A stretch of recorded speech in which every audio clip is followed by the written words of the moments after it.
Welcome, guys. We are back with another MMA breakdowns and bets. I'm Santino DeFranco, and that there is Brandon Olivas in the smooth shirt.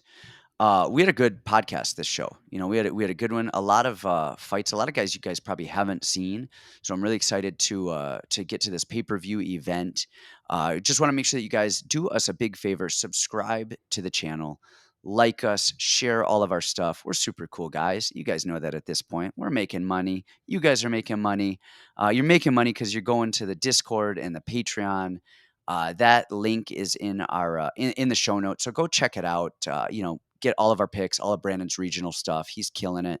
And then also the link to my memoir is in the show notes as well. That came out on June 3rd, which is my wife's birthday while I was in Hawaii. I just So, got a check out notification my. it shipped.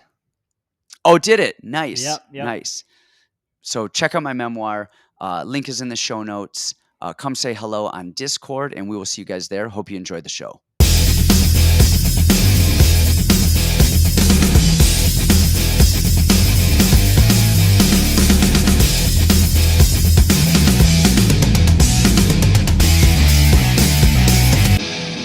It has been a minute since we've done this together, Brandon.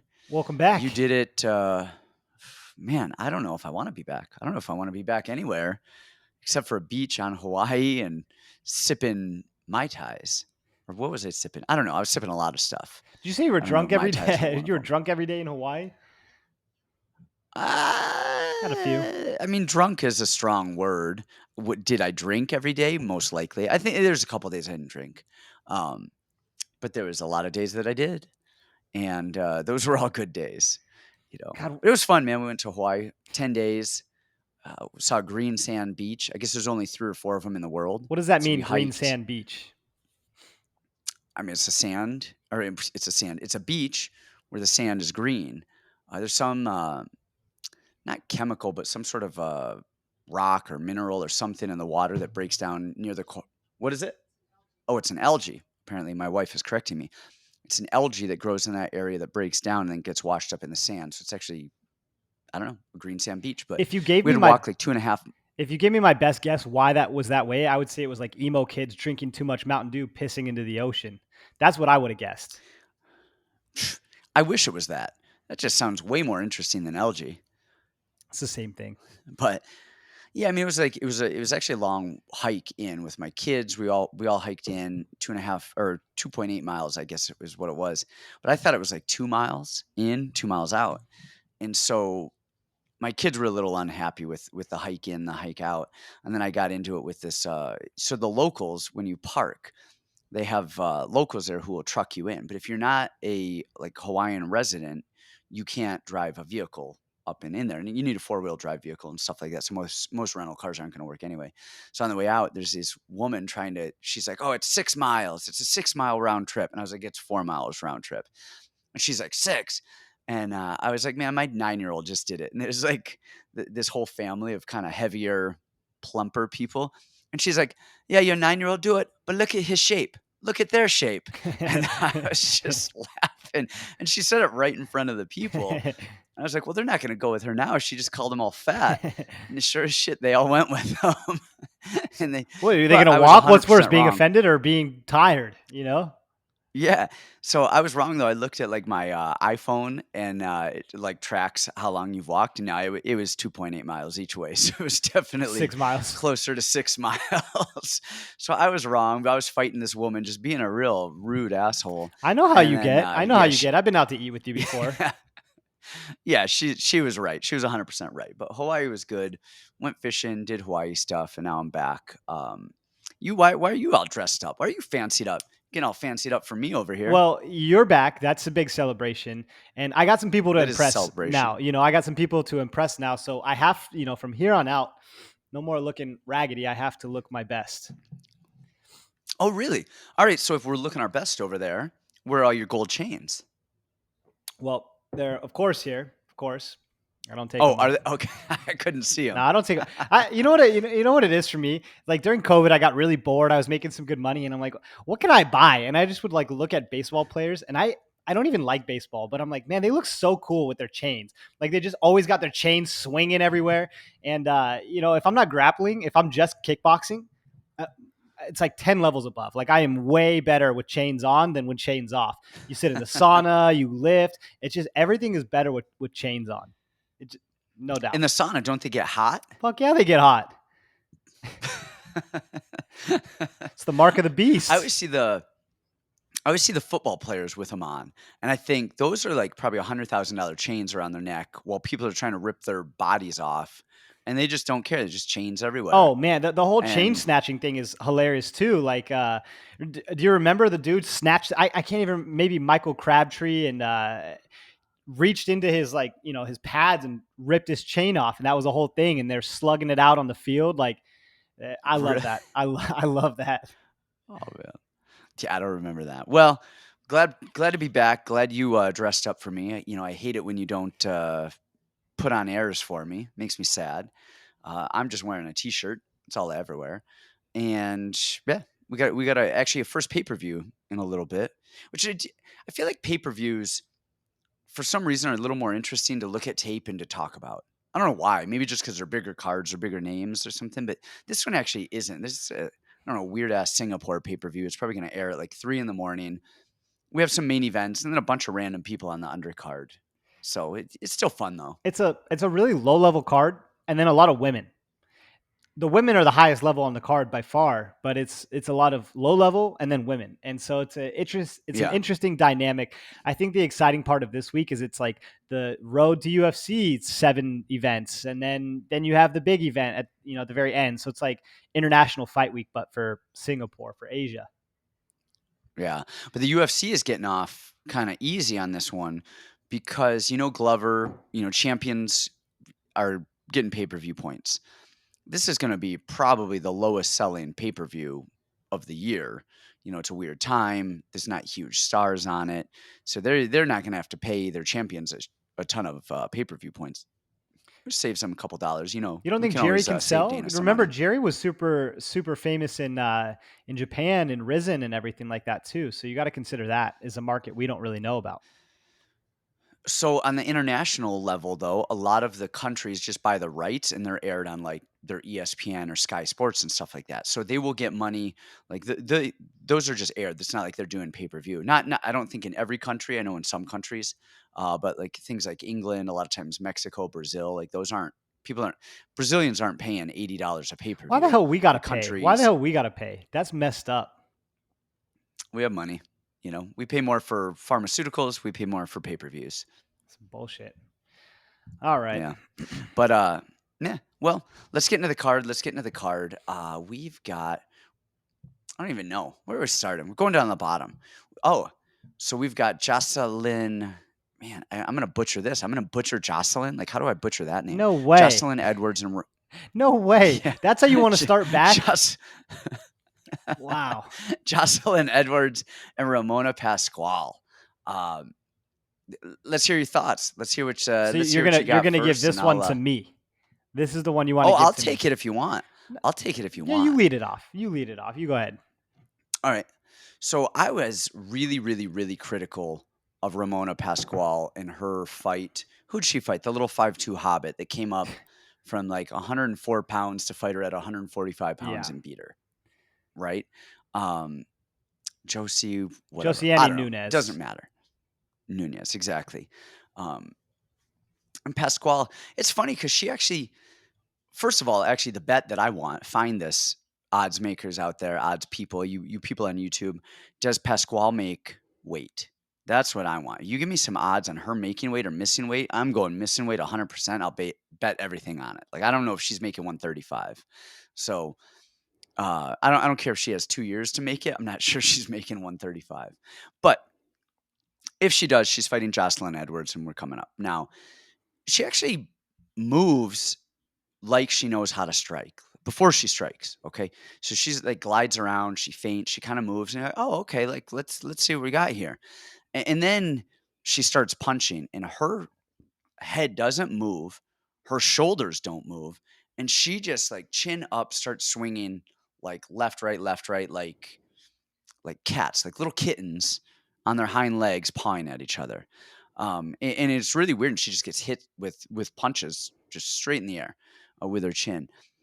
She actually doesn't kick bad. She actually does a decent job of grabbing the head and trying to throw knees off of, she'll throw, people cover up, grab the knees and goes. Um, the thing with her is she's actually dense. She's actually heavy. I forget who it was. There was a main event some girls fought a few cards ago, and I said she's just dense, hard to take down. She's not great, but she just is sturdy, and that's what Pascual reminds me of here. Is she is just sturdy, and Jocelyn Edwards. Man, you watch all of her fights. You guys go out there, watch all of her fights, and listen to the commentators. She's so athletic. She's so fast. She's so dynamic. She's so amazing. She is fast. She moves well. She has no power in her punches, and I've seen cripples stand up better than she does. She gets taken down with a 0 effort whatsoever, and that's it. And I think Pascual can just shoot a blast double and take her down with ease again and again and again and again. And I never in my life thought I would choose Pascual as a favorite to win, but I cannot choose, Edwards in this fight. I mean, she's fine. She moves well. She is fast. Her takedown defense is non-existent. When she's underneath, she's actually kind of squirrely from the bottom. I wouldn't say she has great jujitsu, but she wiggles well. She'll bring her legs up. She finds her way back to her feet. She finds her way into these scrambles and stuff. But against Pascual, who's just heavy, dense, I mean, is it going to be enough? How does Jocelyn Edwards win? And I don't know that there's a lot of ways for Pascual to win, but we saw it in her last fight. She will blast double and just football tackle and run it across. And if she gets on top, I think she's good enough to not get submitted. And all things even, I think that's the big discrepancy here is takedowns versus takedown defense. Well, I consider myself somewhat of a Ramona Pascal expert, if you will. She actually was the one I started off the year with. You know, the very first Invicta card after our break, and then it was in January. It was the very first card, and I studied her, watched every single fight. And you're right. She toggles between, okay, she knows what the hell she's doing, and this is my very first day ever sparring, and chin up in the air. Here's the tough part, and this is where we got to get to. If we could figure out the game plans of the fighters, that would be really, really helpful for betting. Because can Ramona win this fight? 1,000%, absolutely, yes, she could. She has the tools to do it. Uh, the game plan is really, really simple. I mean, the last time that Jocelyn Edwards fought, I was a Choi win short of $120,000, right? Because freaking Jessica Rose Clark looked like Khabib against her, and so many people do, and she's just inept on takedown defense and standing back up. But actually, weirdly enough, in that Jessica Rose Clark fight, she did show like some sparks of takedown defense and actually good hips and kind of good awareness. Sparks of it, not perfect, but sparks of it. And so now I'm looking at this matchup, and I think this is where I've come to. I think this is a fight that's kind of irresponsible to say one way or the other. I mean, someone's going to pick one side and they're going to claim, oh, I'm a genius. I know everything. And the other side's going to lose and they're going to be like, oh, it was the worst bet of my life. That's how it's going to be, guys.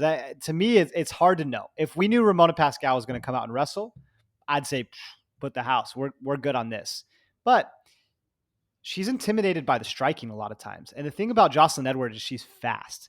She's not a 5 foot nothing, a 4'11" tiny Brazilian that doesn't move a lot and is completely flat footed.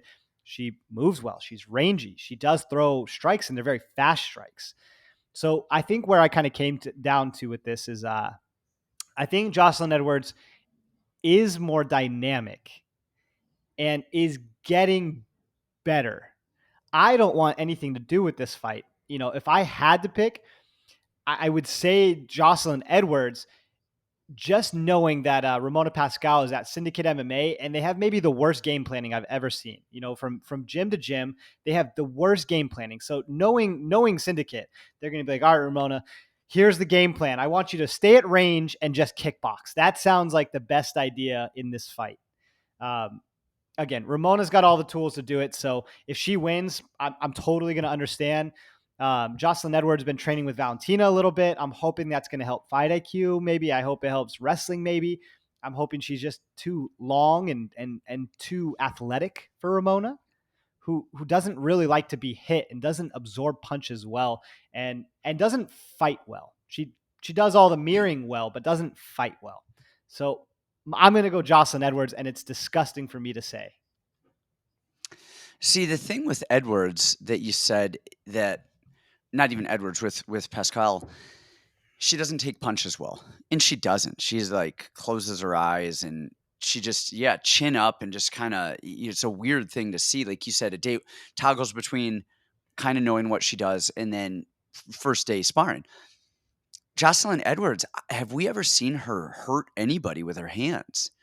She just does not have the power and I certainly don't think she has the power that what is Josie Nunez? Was that who it was? Mm-hmm. Um, fought her last time. She hit legitimately. I mean, she was 5'2", but she hit hard and she was swinging for the fences.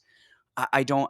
What Pascual actually does well is she will low kick. She actually has a decent low kick, and Edwards does not check a low kick at all.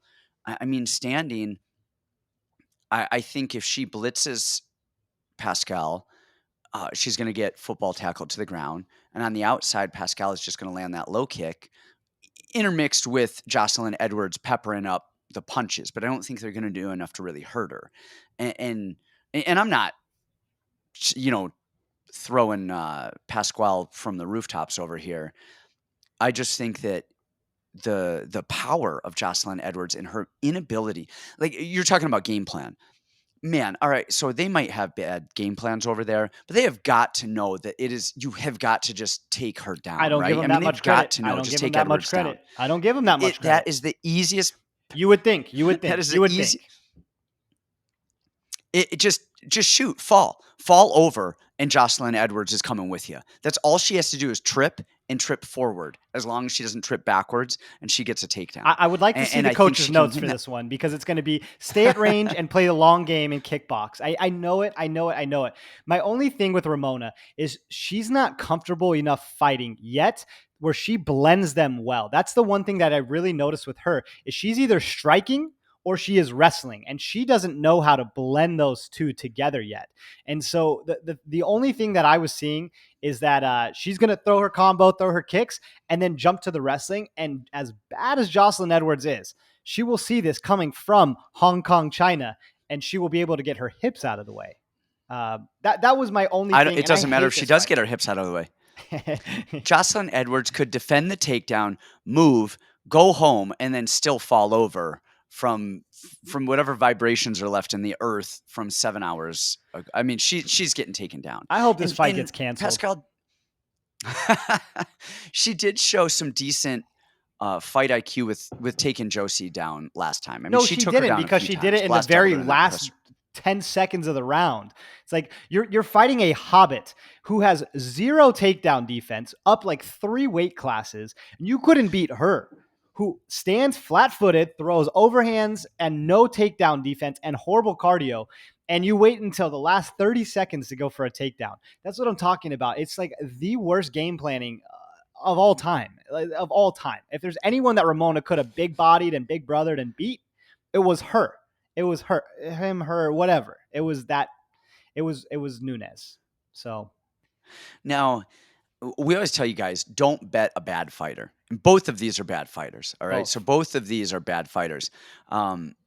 I mean, do you think it goes the distance? Do you think it's in over 1.5, 2.5 is even decent? I don't think these two can hurt each other if they tried. I don't think so either. You know what? I would only trust a 1.5 here. And you guys would be like, that's the juice. Yeah. I don't care, man. Put it in a parlay and shut up.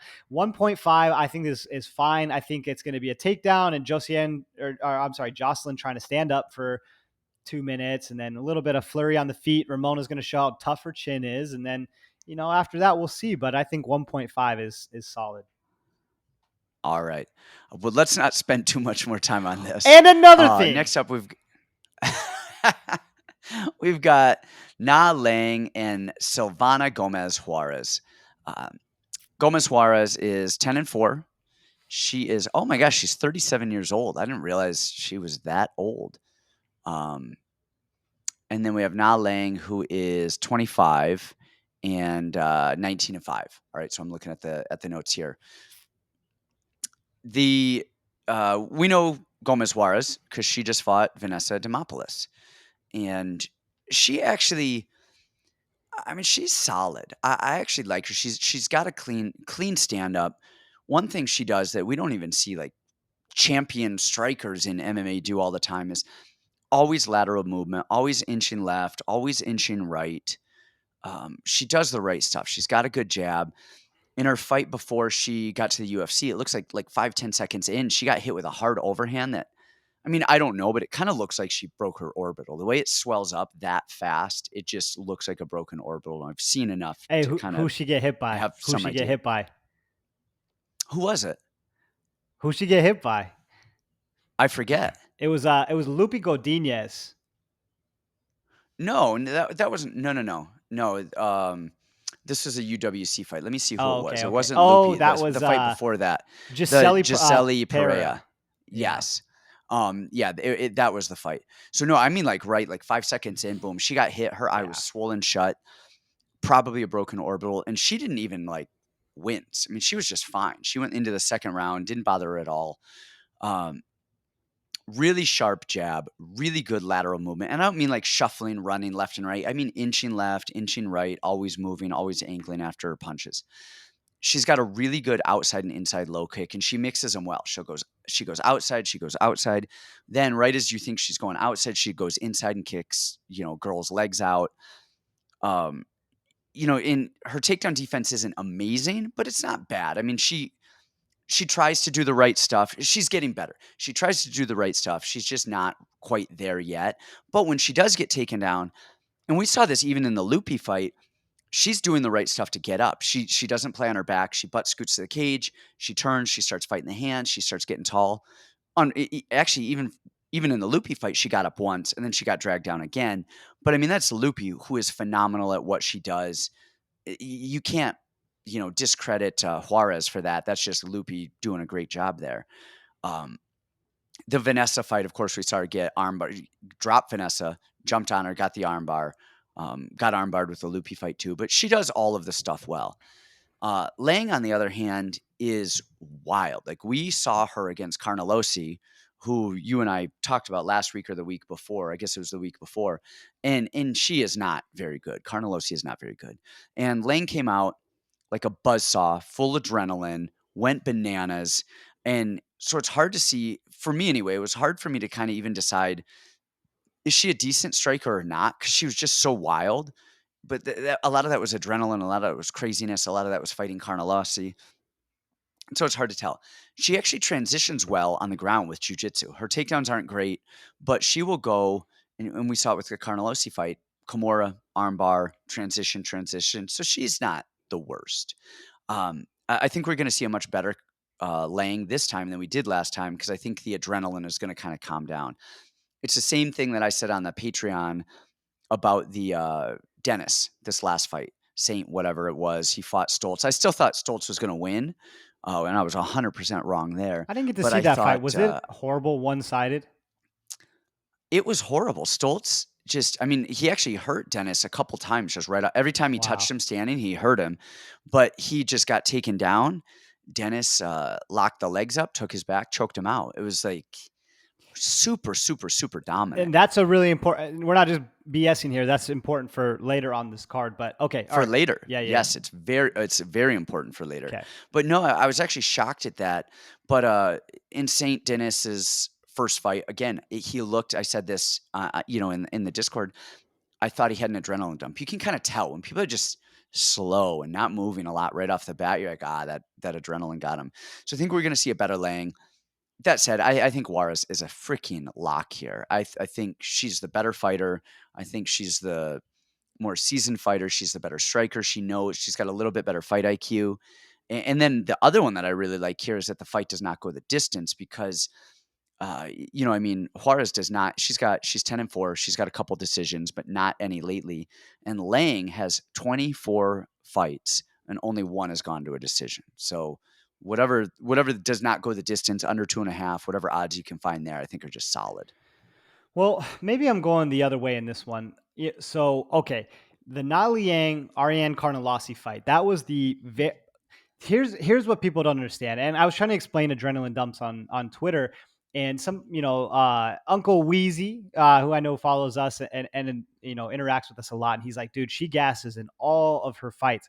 Every fight of hers is just balls to the wall for for a couple minutes, gasses out, either wins or loses, and that's every Na Liang fight.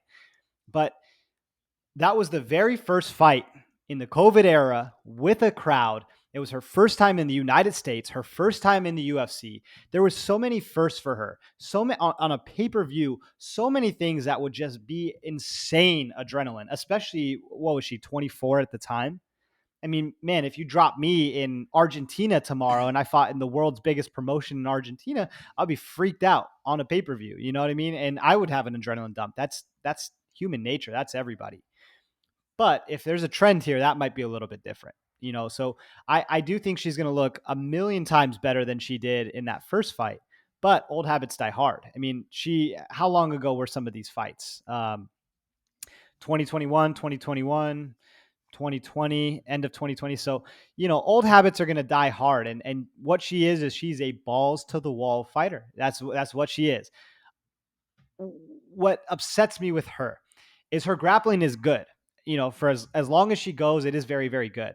But her striking is actually really impressive to me for what you would think it would be. And I don't think she trusts it enough. She gets uncomfortable the second that, she just gets uncomfortable and then, naturally wants to shoot and start grappling.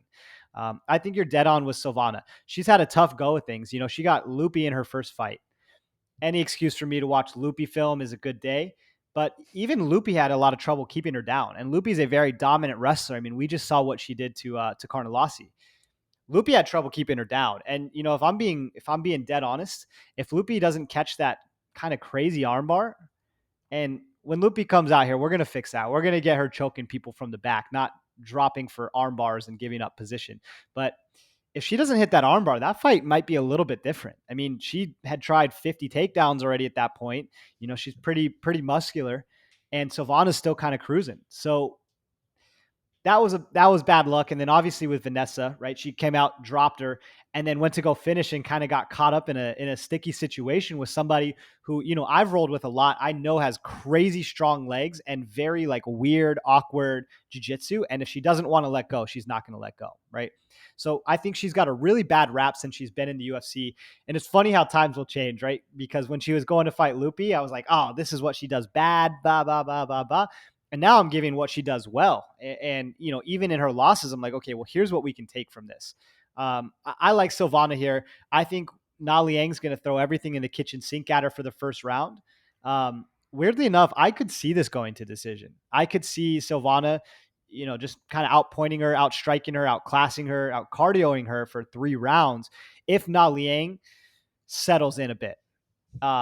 If she still goes guns blazing, the easy way to play this is play Silvana Gomez money line, and then you can just do Na Liang, submission, obviously, because that's her path to victory, and that's all she goes for. She'll skip out on strikes to go for submissions. So pretty easy setup to me. Silvana Gomez Juarez money line, hedge it with a Na Liang submission. Interesting, interesting. Um, we've got up next Kyung Ho Kang and Batgerel Danaa. And we've seen both of these guys a lot before. Um, Kang is, I think they have him at 17-9, and Dana is 12-3. And for the weight class, man, Kyung Ho Kang is huge. I mean, they list him at 5'9". I swear he's like 6'7", 73-inch reach. I mean, a solid guy. And then Danaa, who does not seem huge to me. I don't know what they list him at 5'7", but I swear he's like 5'3". And 12-3, fighting out of Jackson Wink. Let me hear your thoughts on this. What do you got? Okay, this is a tricky one, and this is a hard one for this reason. I think Danaa. How many fights has Danaa had in the UFC now? 4 or 5 fights in the UFC. Let me see. Yeah, he is. Two, three, He lost four, to five. Haley, lost to Gutierrez. He is 3-2 Yeah, so he's had in the five UFC. fights in the UFC, and I still don't know what the hell he is. I still don't know if he's legit. I still don't know if he's a fraud. I still have no idea about about Danaa, right?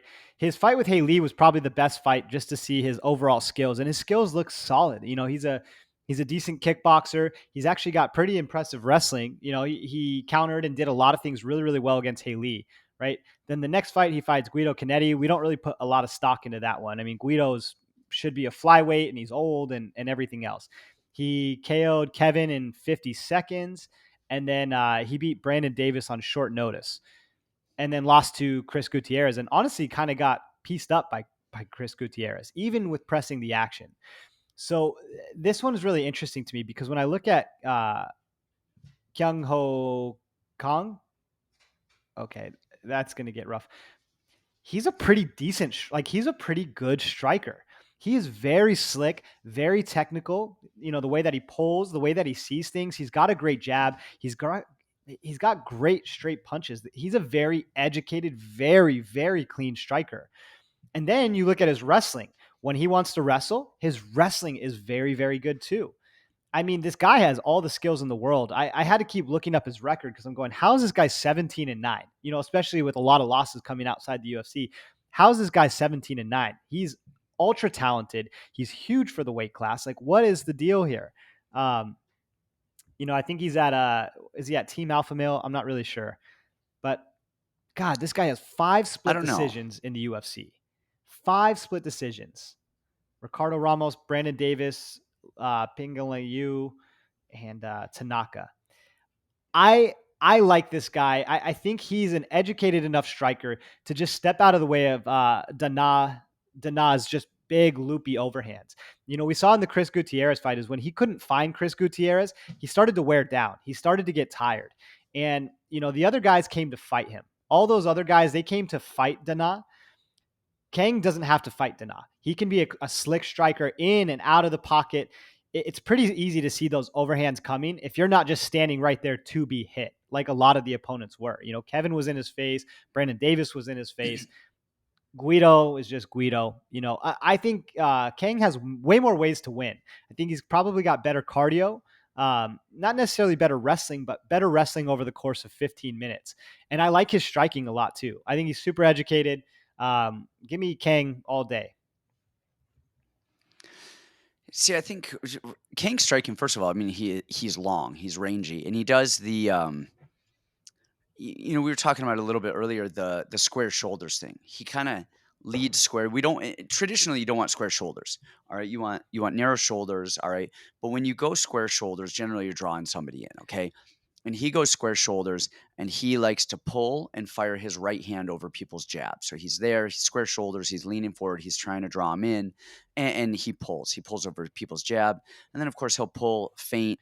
Yep. And then every once in a while, I'll counter with another jab as well.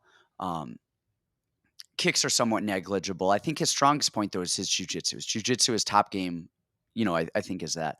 I actually think his weakest part of his game is his wrestling. And I am not impressed with his wrestling at all.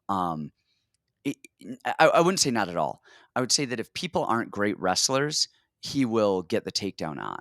But you see him shooting and he's trying to hook the leg, but he wasn't quite doing it right. He's shooting, he's trying to like lift people up, but you can tell the angle is not quite right. He's not driving the shoulder up onto the cage.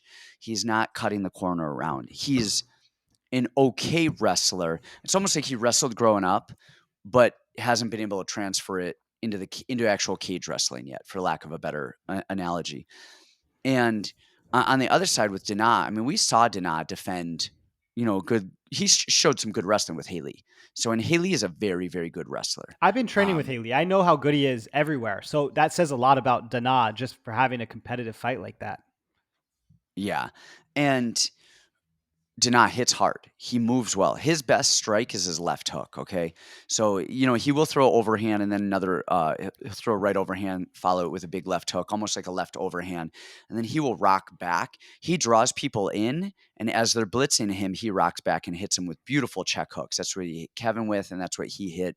I think Brandon Davis with too. I think that's what started the downfall of the Davis fight was a short check hook. Um, I think this fight comes down to actual wrestling. I think can Kang get the takedown?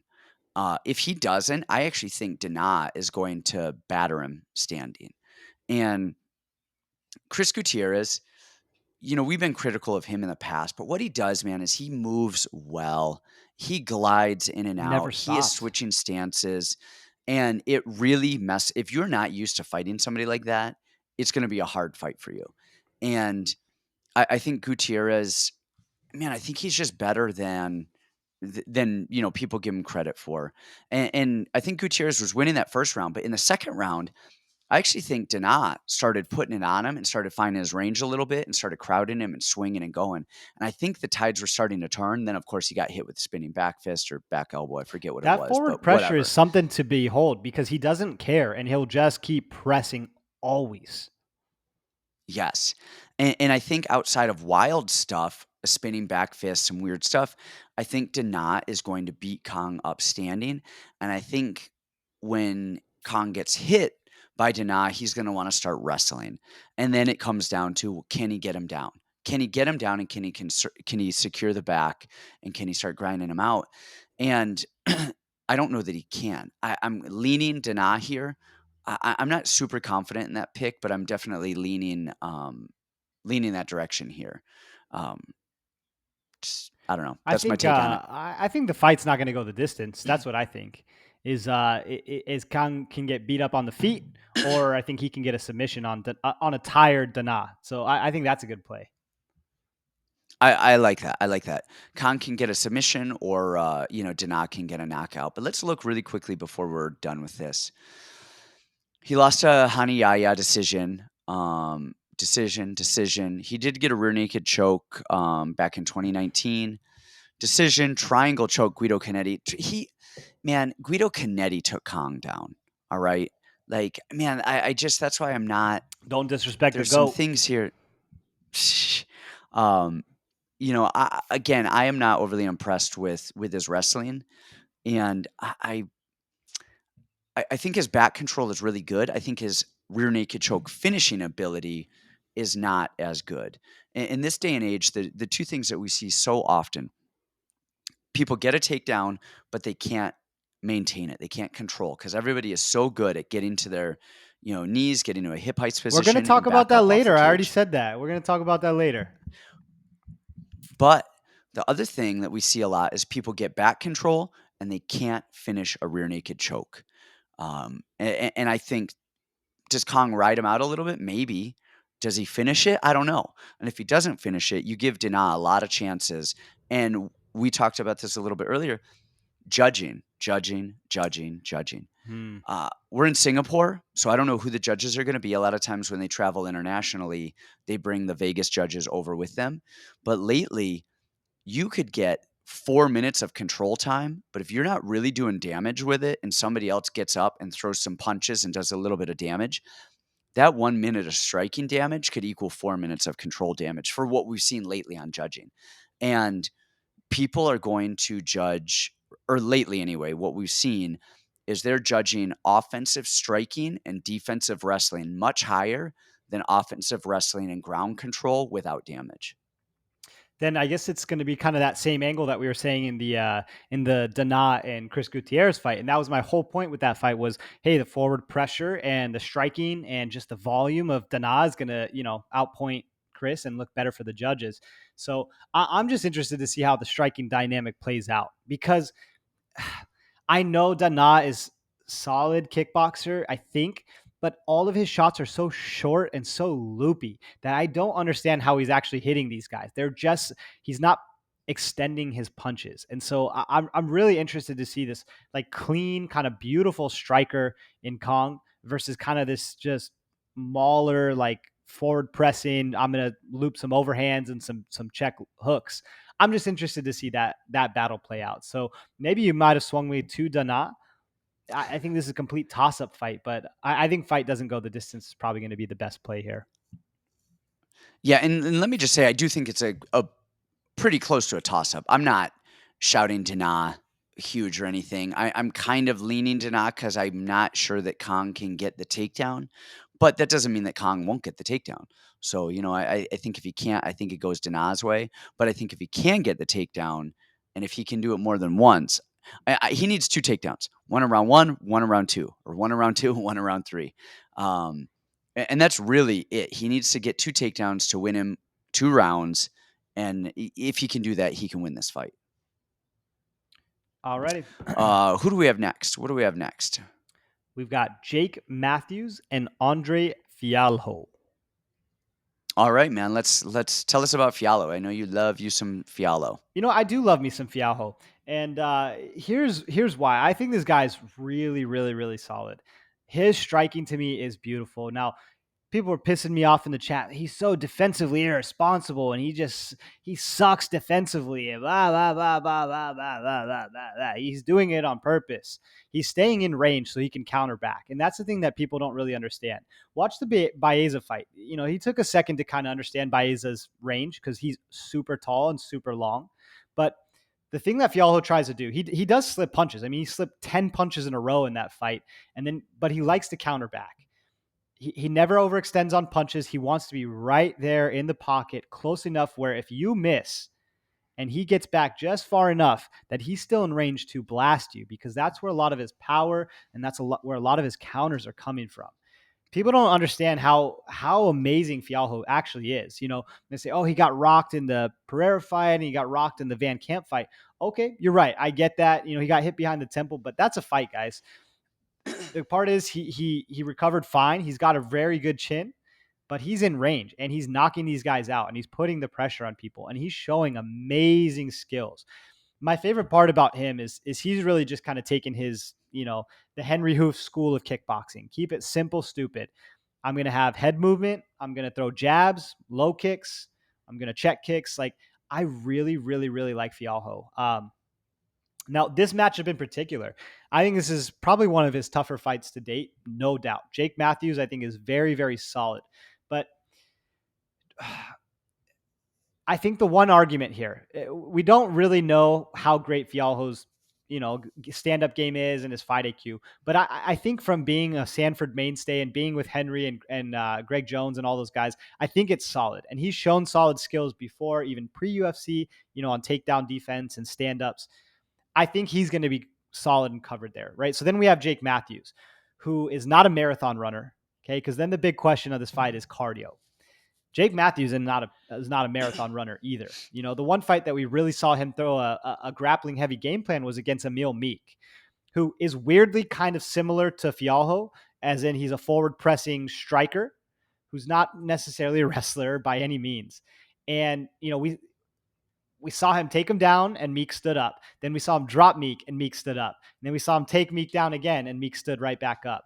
And the reason that he was taking Meek down so much is because Meek was loading these punches all the way from Valhalla. And he was overextending so badly that all Jake Matthews had to do was drop his level and run forward, and he had him on his back. The big difference between Meek and Fialho is Fialho never overextends. He's right there. He sees everything so, so, so, so well. I wanted to love Jake Matthews this week, but he keeps his hands super low. He's very square. Now, when he does throw his hands, they're very fast. He does have pretty solid hands. But I think Fialho is such an educated striker. I think he's game. I think he loves to fight. And that forward pressing, that wore out Jake Matthews. In that Emeev Meek fight, he was dog shit tired by round 3. And Emeev Meek's pressing forward, putting it on him. I think I like Fialho here. I know everyone's saying recency bias, and that's what it is. I think Jake Matthews is solid. I like Fialho here. That's my guy. I like what you said. You said that people are thinking he's so reckless defensively, Fialho is. And he's not reckless defensively. He's risk reward.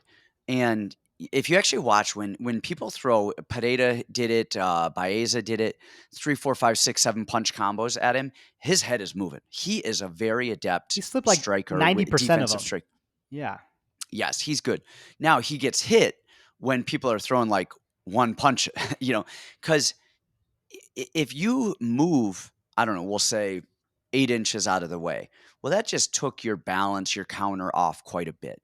So he keeps his head very close to center line. So that way he can just fire with all 100% power. That way he's not leaning one way, leaning the other way, but he's not loading up, like you said as well. He doesn't telegraph because he's just there. Now, I mean, it hurts him sometimes. And then, for the most part, it helps him. But you also said forward pressure. People do not understand. There's like this weird dance of fighting, okay? We'll say we're 2 meters apart. I don't know. You and I are fighting. We're 2 meters apart. I go forward 2 feet. You back up 2 feet. You go forward 2 feet. I back up 2 feet. There's this weird dance of like rhythm. If we're 2 meters apart and you take a step forward and I'm trying to go backwards and you just keep taking that step forward, you just keep crowding the space, not blitzing me, not running. You're just crowding inside that 2 meters. So we'll say 6 feet, but you're in 5 feet. All right. Now all of a sudden I'm uncomfortable because that's too close to me. And so I keep trying to move away and move away. And it creates kind of a claustrophobia. All right. And then all of a sudden people are inching away and moving. Yeah, they start breathing heavier. They start tensing up and they start throwing on when they're not ready to. They're not throwing on their terms. They're throwing because they got too close to the fence. They're throwing based off a reaction. All of those little things, and that adds up hugely over the course of 15 minutes.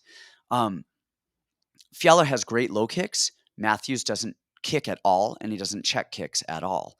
And you said earlier, Fialho pulls and comes over the top. We talked about that with Kang. His Kang, jab whatever the hell counter his name is is, the best that I've ever seen. You have us do that drill all the time where somebody throws a lazy all jab the time. and we're throwing that right hand over that jab, and he does that automatically without thinking about it.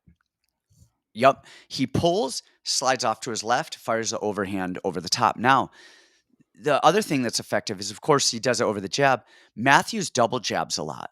So if he jabs and then jabs again, he's going to run right into that pull over the top. Uh, and then, of course, Fialho has a really good counter left hook. All right. So striking wise, we're there. On the other side, we have Matthews, who's actually a decent striker everywhere. All right. I mean, he doesn't really kick. All right. But he's a decent boxer, moves well, does the right stuff, off center line, all the stuff that we talk about that we like. Thing with Matthews that kind of throws some red flags with me is everything seems labored. Everything seems telegraphed. Even his jab isn't narrow down the middle. It kind of arcs a little bit, slightly out from his shoulder and then back in. And you kind of see it. And as he throws that jab, because that jab arcs and opens up a little bit and is a little bit more labored, his right hand, first of all, he doesn't throw his right hand from his chin. He drops it and he throws it from his chest every time. Yep. Watch, when he throws a 1-2, a double jab 2, that right hand drops and then he fires it from his chest He's versus like a his chin cowboy. or He's his got to like eyebrows. unholster his guns to throw his punches. It's crazy. And he's fast when he does it. Exactly. He really is, but you see it. It's a movement that you see. The jab is labored, which overly telegraphs the right hand. All right. Now, where I think the bet is on this fight, and you said it is the wrestling. We don't know how good Fialho's wrestling really is. We haven't seen a lot of his wrestling. I assume it's good training with, Greg Jones and those guys at Sanford for that long, but I don't know. Where I think the bet here, I think Fialho wins standing. I think it's that. I think the bet here is, can Matthews take him down and can Matthews keep him down? All right. And so that's the big question.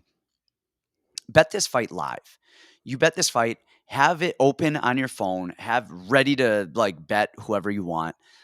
If Matthews gets Fialho down early and can keep him there, either stay away or, maybe you bet Matthews. I don't know. If he cannot get Fialho down, or if he does get him down and Fialho pops right back up, bet the house on Fialho. But we don't know. We don't know yet. So right now, that's why I say it's a live bet. If he shows early takedown defense or the ability to get back up or just some good fight IQ, that's Fialho, then I really like him here. But we just don't know. We haven't seen enough. And so that's my worry on it. But that's where I think this fight goes. Yeah, that's a good one. This one was a lot of fun to tape. I love watching Fialho, and Jake Matthews is fun to watch too. But it's just that was a fun one to actually tape. Yeah, Matthews he really is good. He's really good everywhere. He just he's a little one-dimensional in his striking in terms of just boxing. He doesn't Double mix it jab up two at over the all. top really fast, and then he That's rotates it. back That is around. it. Yeah. Yup, and there's just not a lot. And against Fialho, you've got to either do something, and a double jab too is fine. You don't need more than a double jab too if you're just phenomenal at a double jab too. I think he's got a good double jab too, but I think if that's all he's going to use to win, he better be a little bit better at it than what he is. Next up, we've got I don't even know Hayasar Maheshate against Steve Garcia.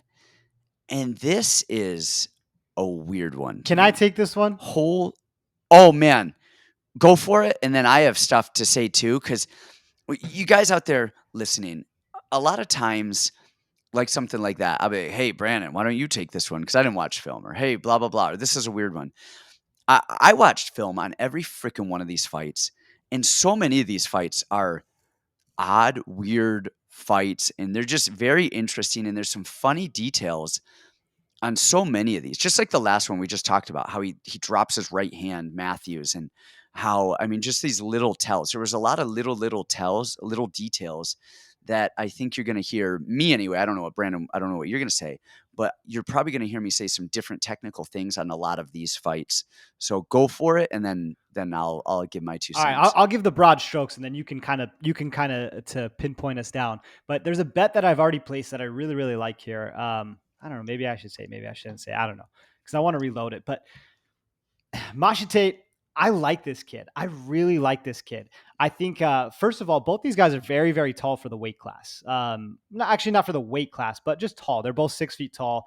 Maheshate looks like a good striker. He manages range really well. He's got a good chin. I mean, he was getting bombs dropped on him in the Contender Series fight, but he manages range well. He's got an amazing front kick to me. The way he throws it, so effortless, so fast, excellent for working down, breaking down that body.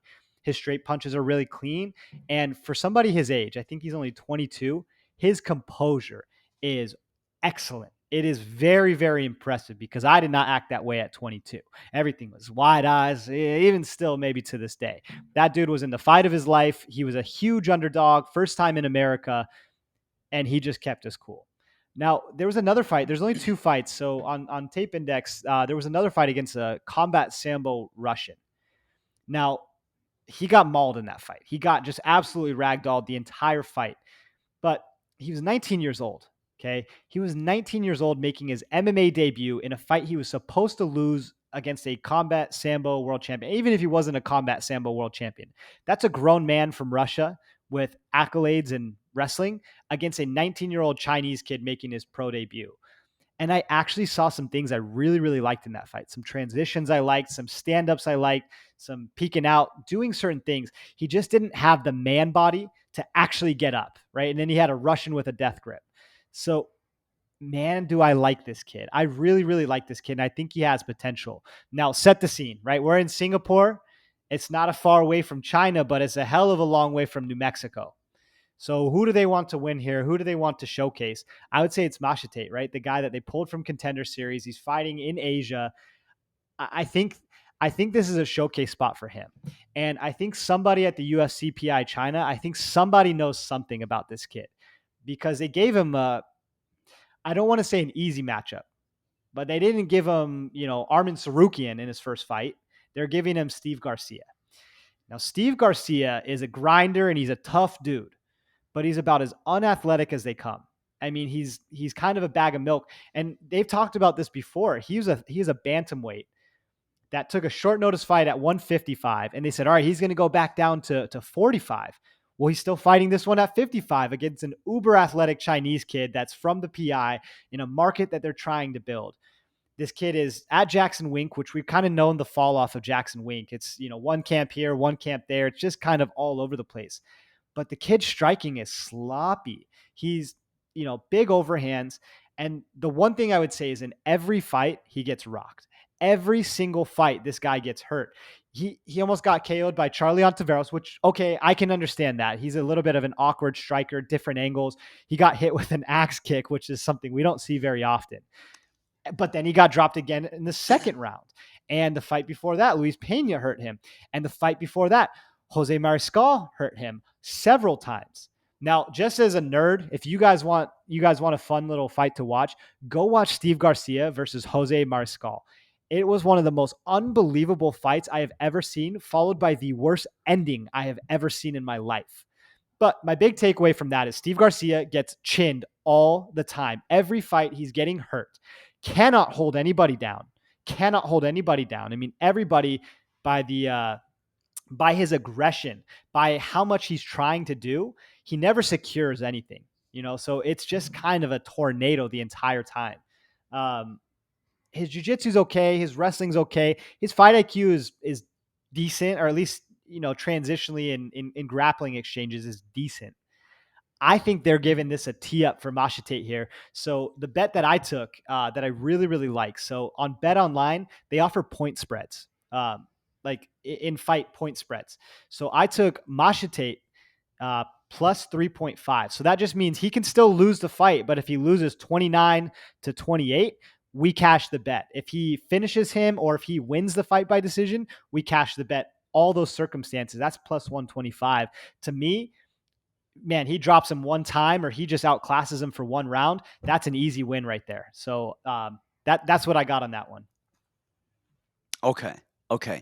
So it's funny because a lot of things that I'm going to say are very similar to some things yours. It's just a couple different outlooks on things. So Machete is the A side, 100%. Steve Garcia is the worst fighter I've ever seen to amass a 12-4 record, like against Good relatively competition. good competition. Yes, it's kind of wild, and I don't mean that on a to be mean. I just mean on a technical level, skill set for skill set. You would not rank this guy's individual skills higher, very high on a basis. But he's 12-4. You're like, And look at who wow. he's beat. Sean Bunch, Ronnie Lawrence. He went split with Ricky Tercios. Joe Warren he lost to. Jeez. Yeah, I mean, solid, solid guys. So Machete, really clean striking. I like his striking. Good clean ones and twos. You said it, front kick up the middle, good flying knees. He's tall, moves well. His takedown defense isn't the worst, but it's not great. It's he kind of reminds me of those tall people who can defend a takedown just because they're kind of tall and lean on a cage. Like he kind of knows how to lean on the cage and use his height, but he's not really good at defending. Um, Jiu-jitsu's not great. We haven't really seen if he can get back up from being taken down outside of the first fight against a Russian that he lost. First of all, that wasn't even in a cage. It was in this weird octagonal ring and whatever. So it's been a while. Now, he's at the PI over in Shanghai. There are no coaches over there. They don't have skills coaches. I mean, they can't get people. Like it's all on lockdown. The guys at the PI are having to train in their own rooms doing workouts by Zoom. I mean, Shanghai is on lockdown. Who is this guy training with? He's training with himself in a room. These guys are doing cardio on their own in a room. I mean, it's like prison workouts. Still might be enough to beat There Steve aren't Garcia.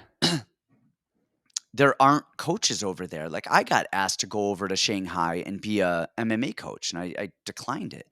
Um, like I just don't know that they're looking for the fight to build Maheshate, Maheshate, whatever the hell it is. And then on the other side, you said Steve Garcia. This dude has some of the single worst, sloppiest striking I've ever seen. His wrestling is JV at best. His kind of overall grappling jujitsu is not the worst, but it's It's just serviceable. too He does a wild. lot of stuff. He's so wild everywhere. And I think this is gonna backfire in the UFC. I think, I I I think they want the Chinese guy to win close to China in Singapore, and they're trying to find the best guy that will match up with him, and maybe that is Steve Garcia. But Steve Garcia, yeah, he does get rocked, but he won't die. He won't die, he won't die. He's tough as nails. He's in your face and he's going to swing and swing and swing and shoot and shoot and swing and go. And if he does get put on his back, he tries to kick off and get back up. He's going to fight for 15 minutes nonstop. Like he's going to have to get knocked out. If he does not get knocked out, he's winning this fight. If he doesn't get knocked out, he's winning this fight.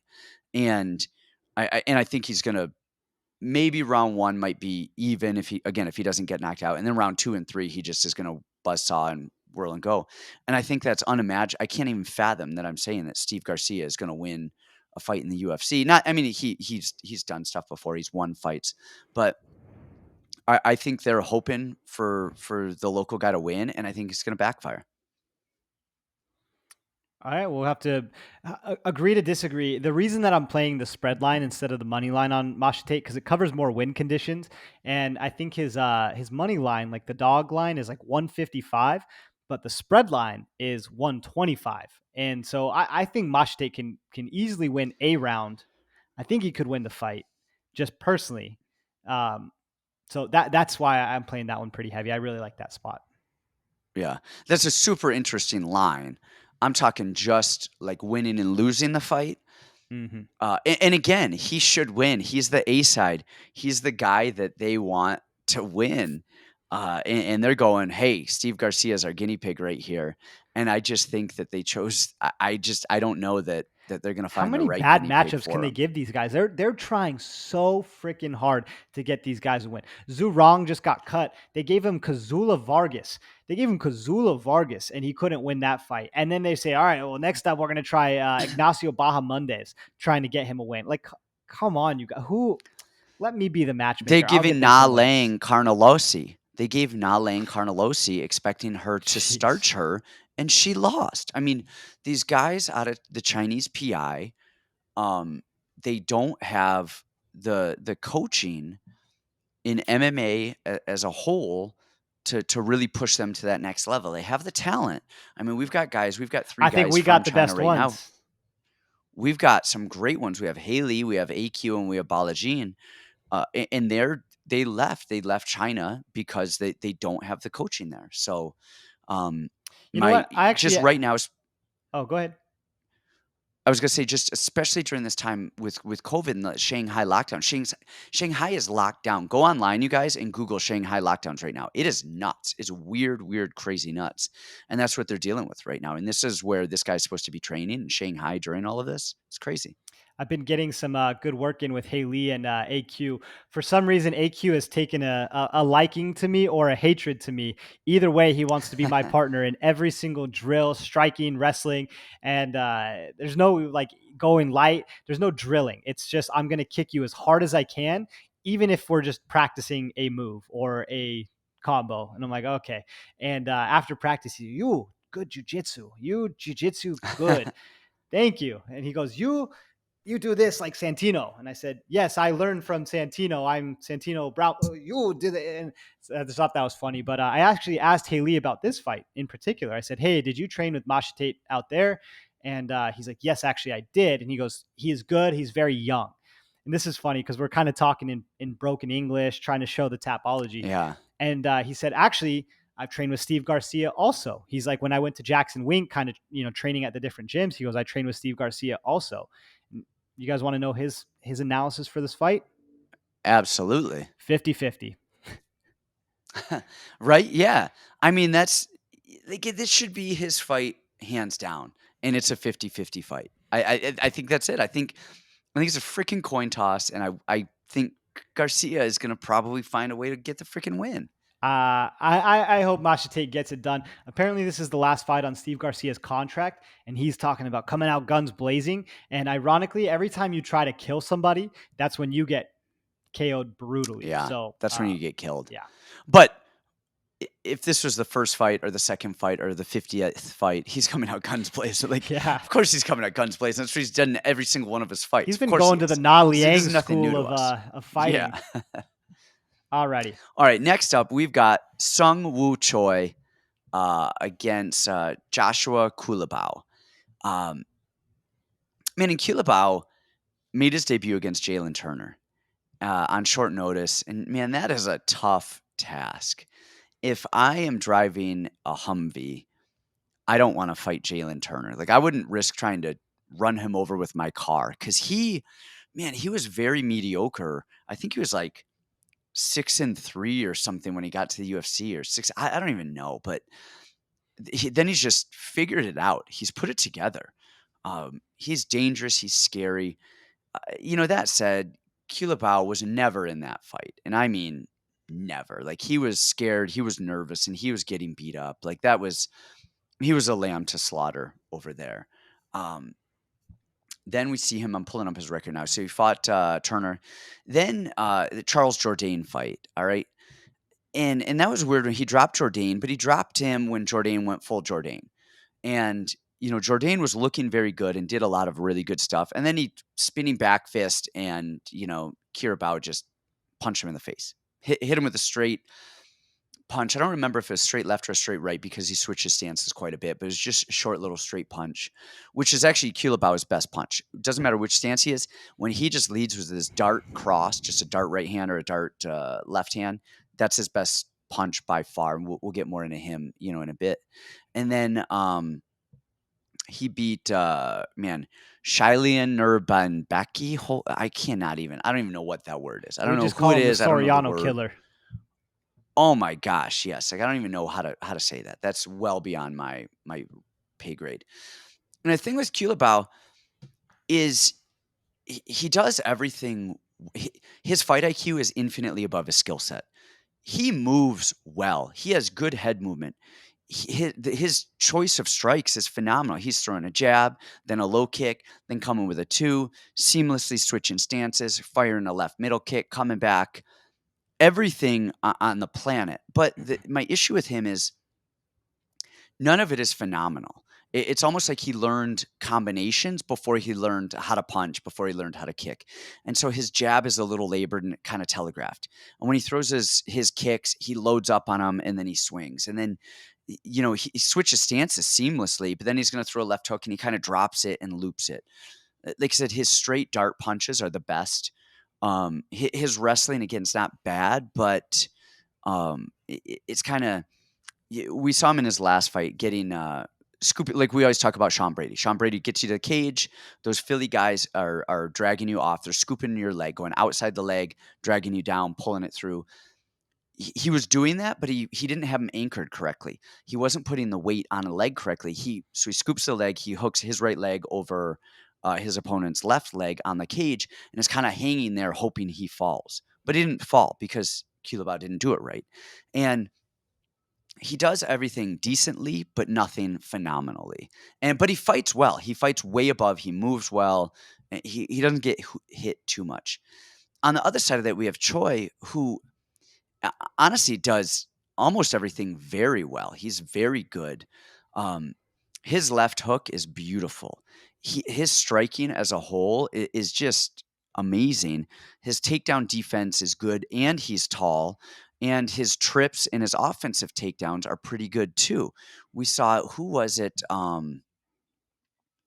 mean, he's no world beater, but Yusuf Zalal in terms of wrestling, and Zalal Zalal could not can take him wrestle a down. bit He though. did all the yeah, he can. He can do a little bit. And then we saw it against Gavin Tucker even. Um, man, he did great against Tucker. He got back up. He defended stuff well. He stopped some shots, beat him up a bit standing. I really like Choi. My issue is Choi hates Choi. And Choi just makes fights closer than they should be. Against Yusuf Zalal, I think he should have really dominated him. I think skill set for skill set, and he kind of let Zalal clinch and hang on him and just be more active and do stuff. Um, that Gavin Tucker fight, he was doing really well, and I mean, Gavin Tucker dragged him down and did it. But most recently, Caceres, he was beating Caceres's ass and just made such big mistakes. If he didn't illegally knee him in the face, he won that fight. And then round two, I mean, round one was as amazing as you've ever seen, and round two, he gets his back taken standing and choked out. I like Choi here. I think Choi's phenomenal. I think he's a better fighter, but I barely like him because until he proves a little bit of consistency, I just don't trust his judgment on everything, and I don't trust that he can win fights that he should win.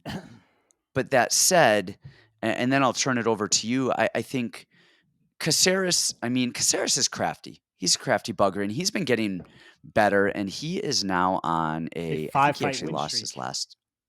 Oh, he lost I to think he was, Sadiq. but then didn't. Yes, he lost to Sadiq, but before that, he was on a 5-fight win streak. Um, I think we've actually already seen this fight play out quite a bit, and we've seen it with Zalal, and we've seen it with Julian Erosa. I think both of them are very good people. The difference between Zalal and Culibao, though, is Zalal moves so much. He's a Factory X guy, just same as who were we talking about earlier? Who Royval fought or Danaa? oh, No, I mean Royval, but who fought Danaa? Gutierrez. They move so much. Culibao isn't going to move quite as much, and so I think it's going to make it a little bit easier for Choi. But I think Culibao and I think Zalal are very similar fights against Choi. I think Erosa is too. I think Erosa is very good everywhere. He's serviceable, but he's just not phenomenal. And we saw what happened there with Choi. That's what should happen, as long as Choi doesn't screw up. I it's funny when we started this podcast, right? We were all like the list, and we got this guy and that guy. There's two guys on this fight card from the list, and we're like barely excited about them, barely talking about them. But if you guys been with me for a while, you guys know how I feel about Choi. I love Choi. I think this kid is a star, and man, has he had just some horrible luck, horrible matchups, horrible just little tiny mistakes that are going to cost him his UFC career. I really think this one's got to be a must win for him. And not because he's got a bad record or anything, but the UFC is ready to make him a superstar. They're ready to put dollars behind him because he is that good. And they keep giving him a chance, keep giving him a chance, keep giving him a chance. And he falls short every single time. You know, they gave him Alex Caceres, who is a veteran who's fought in main events, who's fought 5 rounders, who fought, what's his name? The Mexican guy, Pantera. Um, and that was his showcase spot against Caceres, right? So they were ready for Choi to step up. And Choi looked great, and I had accounted for everything. In all the film study that I did, you hit it right. His striking is amazing. It's so, so, so good. He's forward pressing, powerful strikes. Everything is where it's supposed to be. Great stance, great balance. Never off, well, sometimes he's off balance. His defensive wrestling has gotten so much better, and it was pretty decent to begin with. He's just run into some bulldozers, and every part of his game has been pretty solid. And then the one place he loses is he overswings, gets his back taken, and he didn't have to get taken down to lose that fight. I couldn't account for that. I didn't think in a million years that that's how the fight would play out. Is he doesn't get taken down, he gets his back, jumped on and finished that way. So that was a really unfortunate loss. Like that, I'm not kidding, guys. I was in Florida for that one, watching at Disney World, and that was 120K that slipped through my fingers with Choi losing that fight. That was horrible, horrible, horrible for me. That being said, every matchup's different. Everything's different. I really like Choi here. And here's why I like Choi. Obviously, he's Asian. They're fighting in Singapore, yada, yada. Okay. You're dead on Culibao. Culibao is going to win a ton of fights by just being there long enough for people to die and being good enough everywhere where no one can kill him, and then being good enough there where he can take advantage of it. And he's going to win a ton of fights like that. He's just one of those guys that kind of hangs around and is like good enough. But he is built like a bag of milk. And he's going against a guy who is, he's a little he's a little droopy. He could drop a weight class, honestly. And I'm not being mean. He could drop a weight class, a professional athlete. And you look at Choi, who's shredded in great shape. This to me is the Maheshate Steve Garcia fight, but probably a higher level on both ends. This is the ultra athletic, great everywhere, Asian kid, South Korean, versus the kind of bag of milk who's just kind of there and is gritty and tough. I like I like Choi. I think he's just faster. I think he's faster everywhere. Watching Culibao throw a kick, it took like 5 hours for that leg to get up there. And not that he's bad. It's a good kick. It's solid. It's just so slow. By the time he throws one kick, Choi is going to be landing 3, 4, 5, 6 punches. So I really like Choi here. I think this is a great spot, great bounce back spot. And UFC is giving him one last shot. Take out this average guy who will be a good fighter in the UFC, but he is skills wise and athleticism wise very average. Go take him out, and we'll see where we put you from there. Yeah. The other thing that Troy has, and I don't think we talked about it. I didn't mention it. I don't think you did. Is he has really good cardio. He has really good Oh cardio. yeah, I mean, he does barely fades and he goes. He is 100% the A side here, and Culibao is supposed to lose. But you wanna know who else was supposed to lose? Was Buster freaking Douglas, all right? And, I mean, that's why fighting is fighting, and this stuff is crazy. It's a crazy sport we're in.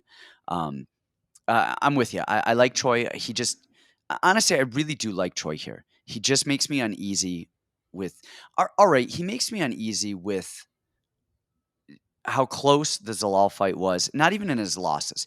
I mean, the Caceres fight 100%, but Gavin Tucker and Evloev, like, come on, those are It's two of the hard, yeah. best featherweights in the world. Like, those guys are phenomenal. So forget about that. The Caceres fight is really what we're talking about. But then again, with the Zalal fight, he won the Zalal fight. I just thought he made it closer than it should have been. And again, Zalal is crafty and he is an awkward guy to fight. So maybe it was that. But Choi should win here. I hope he does. I'm probably going to bet money on Choi, money line. Um, we'll see. All right, next up, we've got Brendan Allen, Jacob Malkoun. I think I talked about Choi. Let's hear what you think about this one. And I know you love some Brendan Allen. Well, I did love Brendan Allen, and now I'm very lukewarm on him. Ironically, like the lukewarm bag of milk that he looked like against Sam Alvey. And, that was funny because he did look fat and out of shape. So we need to see how he looks on the scales this time because that's a real thing. I mean, he was out of shape. He was gassing out pretty early in that one. Um, Wait, let me interrupt you. Let me interrupt you. Sorry. I believe LV's opponent pulled out and Brendan Allen took that fight on like a week notice oh, I up a know. weight Oh, I class. know I this. okay. He was just Just fat and out of shape. thought we'd clarify. Yeah, and he was like, Yeah. "I'm a way better fighter, and I'm going to go win," and that's what he did. But he just looked like shit, and so that's what I'm saying. I want to see him on the scale. Okay, make sure that he's in shape and good to go. Um, but I don't think he could have a better spot here. I love Brendan Allen here, and that's me being very hesitant because the one thing that pisses me off is he will give up a good round. He will beat the hell out of somebody for the entire round and drop for an ankle lock with like 30 seconds left on the clock and get pounded and potentially lose the round. You're going, who's winning this round? Because he overvalues his jiu-jitsu. That being said, Malkoun is so uncomfortable on the feet. And not that he's bad, he's just uncomfortable. He doesn't throw in high volume. He's extremely basic, and basic's not always bad, but he's not super efficient. I think Brendan Allen is heads and tails, leagues above Jacob Malkoun as a striker. Um, you know, watch the performance against Puna. Was a gorgeous performance against somebody with real knockout power. And I don't know if that's Malkoun, not yet. I don't think he's got the confidence to be that guy. Um, Malkoun wrestles great. The one thing we were seeing in the Dobson fight, right, is Malkoun couldn't take him down with blast doubles because Dobson was just too strong and too athletic, right? Dobson was ready for that. So at a certain point, when he was getting stuffed out on the double legs, he started switching to single legs. Well, when he shoots single legs, he shoots single legs with his head on the outside of the hips. Well, the thing that Brendan Allen really likes to do, the few times that he has been taken down is guillotines. But he's smart. He's one of the few guys that goes for guillotines to establish top position. So I can see it going a couple different ways. I can see a total outclass on the feet, Brendan Allen just teeing him up, stuffing a few takedowns because he's so much bigger and taller. I could see him finishing Malkoun with a guillotine. I could see him getting on top and just showing how excellent his jiu-jitsu is. It's a very different fight from Malkoun's last few. This guy's actually a jiu-jitsu black belt. He's athletic. He moves very, very well. He's got a great gym, great striking. I think B. Allen is the easy side here for me. Okay. So I agree with you 100%. This is Brendan Allen's fight, and I don't even care what the breakdown is on either side. Like, does his wrestling, like we were talking about Kang and whoever else, Danaa, okay, it comes down to does his wrestling, can he defend it? Fialho and Matthews, okay, can he get a takedown? It doesn't matter. I mean, it's MMA, anything can happen, but I like Brendan Allen here. And the reason why I like Brendan Allen is you mentioned it when you talked about him making bad decisions at the end of a round because he overvalues his jujitsu. But I don't think that's it. I think he panics. And I think like with the Chris Curtis fight, I think he was doing fine, but Chris Curtis hits hard. And I think Brendan Allen, my issue with Brendan Allen is I think he has quit in him. I think he has I quit. think you're right. And I think when it gets tough and there's certain things that happen in the fights, and I think he starts to panic. And we saw it with Chris Curtis. He shot for a single, lifted the single, and then jumped to a heel hook. and then or not even a heel hook, a straight ankle. And you look at his face, he gave everything he had to try and finish that because he was panicked. Um, that's my worry with Brendan Allen. Against Jacob Malkoun, he is not going to panic. He's not going to be afraid. Malkoun, even if Malkoun could just wrestle him for 15 minutes, that's not going to freak Brendan Allen out. Whatever goes on in Brendan Allen's head where he starts getting freaked out and panics and goes, I got to try and win right now or I'm out. That's not going to happen here. Even if Malkoun could put him down for 15 minutes, Brendan Allen's going to be cool as a cucumber and run through and do all of the right stuff. His jiu-jitsu is great. I mean, in MMA terms, I mean, it's not like he's like some world beater IBJJF, or, Abu Dhabi champ. His jiu-jitsu is good. He defends stuff well. He'll get taken down. He'll chest lock. He'll roll underneath. He'll scramble. You said it. He uses a guillotine. He gets back up. I am not as big of a Brendan Allen fan as you are. I like him, but I think he He's has dead to quit me in now. him. After that straight ankle lock, he's dead to me for real. That was Oh, embarrassing. that was. That said, first of all, Chris Curtis has gotten so much better than the Chris Curtis we remember from the Yeah. PFL. And two, Brendan Allen wins here, and I really like him in this spot quite a bit. I love it already. Next up, and I know you're going to want to kick this one off, is we have Jack Della Maddelena versus Ramazan Emeev. Oh my gosh. Um, I love Jack Della. All right. Striking is amazing. I mean, his high volume, his jab is freaking beautiful. No load at all. Fires 2 billion jabs around. High guard, in your face. Mixes kicks in, good amount. I wouldn't say he's a crazy kicker, but definitely pretty good. Decent wrestling. Not great, but decent wrestling, decent, Pretty good. jujitsu. And, you know, um, I really like Jack Della. Pete Rodriguez, man, just starched him. Um, gosh, what was his fight on Contender Series? I'm pulling up his Angelusa. record right now. That's it. In that fight, he Amazing. looked very good, but he also showed a lot of fatigue in that third round. And he got taken down a little bit against somebody who I don't think is a phenomenal wrestler, but is athletic and would blast him down and go. And he would spend a little bit. It was almost like he was tired and was laying on his back a little bit in that round, going, all right, in a couple seconds, I'm going to get up. In a couple seconds, I'm going to get up. And he got up and he finished strong. But I think that third round is worth showing. The thing with Emeev is, first of all, he's older. Okay. He is not a phenomenal. He's a dag. He's a dag. He's a dag through and through. He's a Dagestan wrestler. His striking is almost I wouldn't say it's non-existent. Really heavy on his back foot. Almost tips his head to his backside. Um, kind of jabs, pause with his jab, and just fires that big overhand. Um, he'll shoot, but really he's shooting to run you to the cage, to body lock you, or try and lift and drag you down. He gets a lot of takedowns, but he doesn't hold people down, that much. All right. Which for as many takedowns he gets and being a Dagestani, his control is the worst part of his game, I think. Well, I mean, his striking, but whatever. I like, as weird as it is, I think Jack Della Maddalena is going to have a hard time with Emeev. And the thing with Emeev is that you saw him. I'm going to pull up his record because this matters. His last few fights, he fought Danny Roberts, who actually took him down a couple of times. But Danny Roberts is really dynamic. He's tall. He was like, 6'2", 6'3". Jack Della Maddalena is 5'10", the same height as Emeev, and that matters. Danny Roberts is tall, and he's wiggly, and he's explosive. David Zawada is tall and wiggly and flaily. Nicholas Stoltz is tall and wiggly and flaily. And then you have he lost to Anthony Rocco Martin, who is tall and wiggly and flaily, and just they do a lot. Maddelena is not tall. He's not super athletic. He's very clean. I mean, he's good, but he's not like that dynamic, explosive, athletic guy that we're talking about here.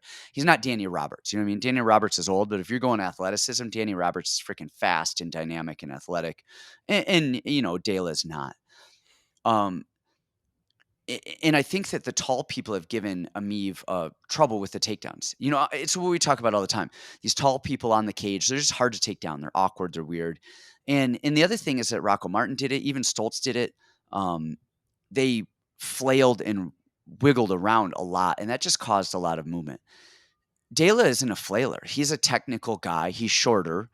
I am not wowed by his wrestling at all. I've seen him in some earlier fights before the UFC getting taken down with just kind of bad wrestling, just getting taken down by bad wrestling. And that is what I was looking for. I was digging through everything that I could find. I went through every single fight on Tape Index to find Della wrestling. And he fought, I'm going to pull it up. One of his last fights, he fought him twice. Glenn Pettigrew, all right? His second fight with Glenn Pettigrew, and, I'm watching it, and Pettigrew just looks like this weird, awkward striker, and then eventually he gets him to the cage and just lifts him up and dumps him down, and I was like, "Shit. That is what I needed to see, and that is what freaks me out." Um, again, I think Maddalena's the A-side here. I think Emeev is old. I think he's older. He's 35. He's slowing down, and the thing that Emeev doesn't have right now is he doesn't have that, that earlier when you're younger, that just drive to try and kill. He's there and he's doing stuff, but he's not, I don't know if he's trying to win. He's just there. Maddelena, I think, is still going to try and win. I think he's going to fight his ass off no matter what. I like Maddelena here. It worries me, though, about him getting taken down and just dragged down again and again. And if he can't get high enough up on the scorecards in round 1 and 2, I feel like he's going to gas a little bit in round 3. He's going to get held. I don't think he's getting submitted, but I think he could get dragged down a little bit and kind of held onto and suffocated. I think Maddelena is going to have a phenomenal career. I think Emeev is probably going to be out of the UFC soon, but I think this stylistic matchup could cause some fits for Maddelena. I couldn't disagree with you more almost everywhere. And here's why. And here's why I was asking about the Stolze fight earlier. That Stolze Ramazan and me fight has lost me so much money on Nicholas Stolze because I'm like, man, Stolze looks great in this fight against Ramazan Emeev, who's just phenomenal. He's incredible. And look what Stolze did. He rocked him with a flying knee. Emeev couldn't hold him down. He was rocking guillotines on him. And then he goes out and gets choked out in one round by Benoit Saint Denis, who I don't think is like UFC caliber. You know what I mean? And then Danny Roberts, right? Danny Roberts, oh, honestly, watching the Danny Roberts Emeev fight, I don't know how Danny Roberts won the fight because neither of them really threw anything. And then you look at the punch count per round, and it's like Emeev every single round, but they gave the fight to Danny Roberts with no takedowns and no punches. So like, okay, well, how did he win this fight? Um, but Danny Roberts threw nothing. He didn't throw anything. And I think you're being pretty hard on. I think you're being pretty hard on Jack's wrestling.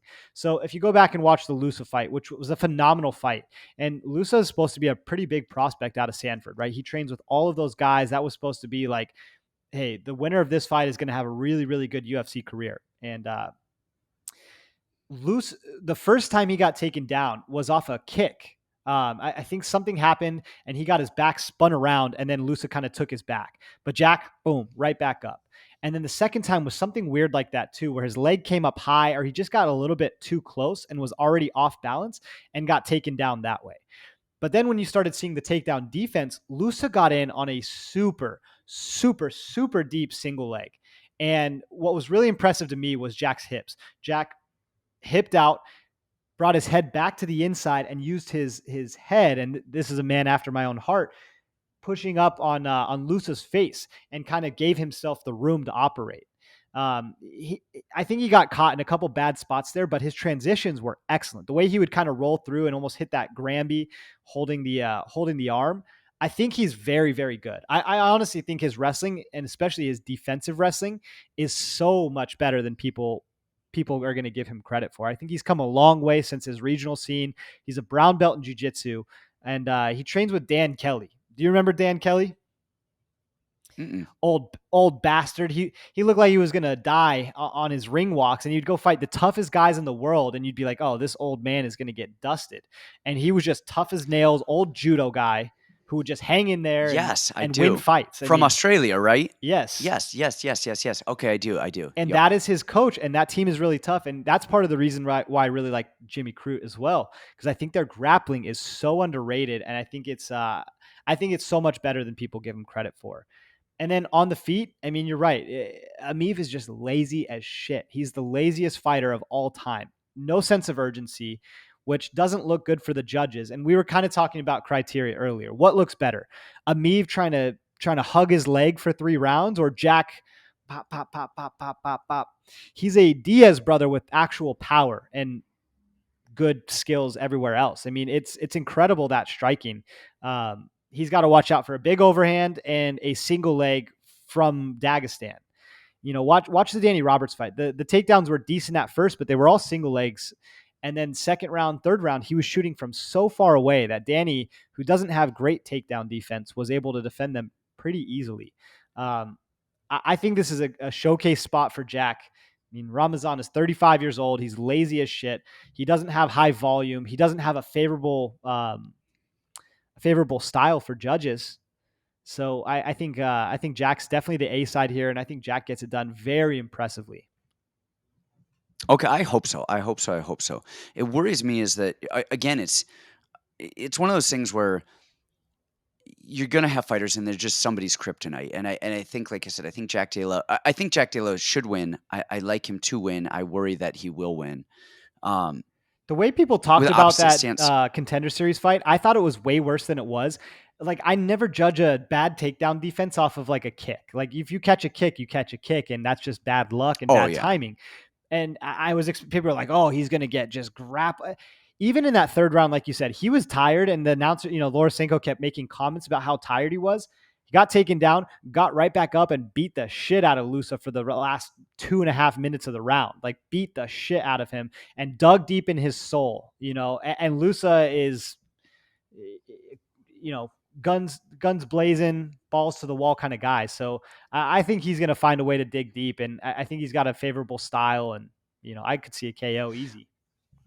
My issue with him is again, it goes back to that Glenn Pettigrew fight where I was just very unimpressed with the little wrestling that I did see how he did get taken on. That was in 2020. That wasn't like that was in 2015. That Yeah. was only 2 years ago. So I mean, again, I that was my big thing. And Emeev, what he does well is he snatches a single from opposite stance. All right. Um, Head on the outside, hits a dump single, and then he hits what's called a crackdown position. If you guys know wrestling, where it's one hip is on the mat, other hip is kind of up, and Emeev is gonna have to bring that arm across and go. But I think he's gonna find that dump quite a few times. Um, Again, I'm not big on Emeev, but I think he's gonna pose some weird stylistic problems to Jack Della. Jack Della could overwhelm him with volume. I hope he overwhelms him. He honestly, he's one of my favorite new fighters coming out. I think he honestly, I think he's just so amazing everywhere. I think his takedown defense and his wrestling is really the biggest hole in his game. And the other thing that Dela doesn't do is he doesn't calf kick a lot. And we've seen in the fights that Emeev has lost is he gets calf kicked a lot. And that really offs his rhythm and his balance, and it stops him from pushing in as much. Jack Dela will throw regular low kicks, and he throws a lot of middle kicks and high kicks. Not a lot, but a When decent he amount. does throw, yeah. But I don't know if I've seen him really target a calf. Um, and again, I think we're just on a weird stylistic level of him not being tall, him not being overly athletic, him not being overly rangy, him not attacking the calf kicks. And the other thing about Maddelena is he has a high boxing guard, okay, which remember boxing range is wrestling range. And if he were a lot wider with his hands, if he had more of a longer, flowy Conor McGregor style range leading with that lead hand, that's going to force Emeev further away from him.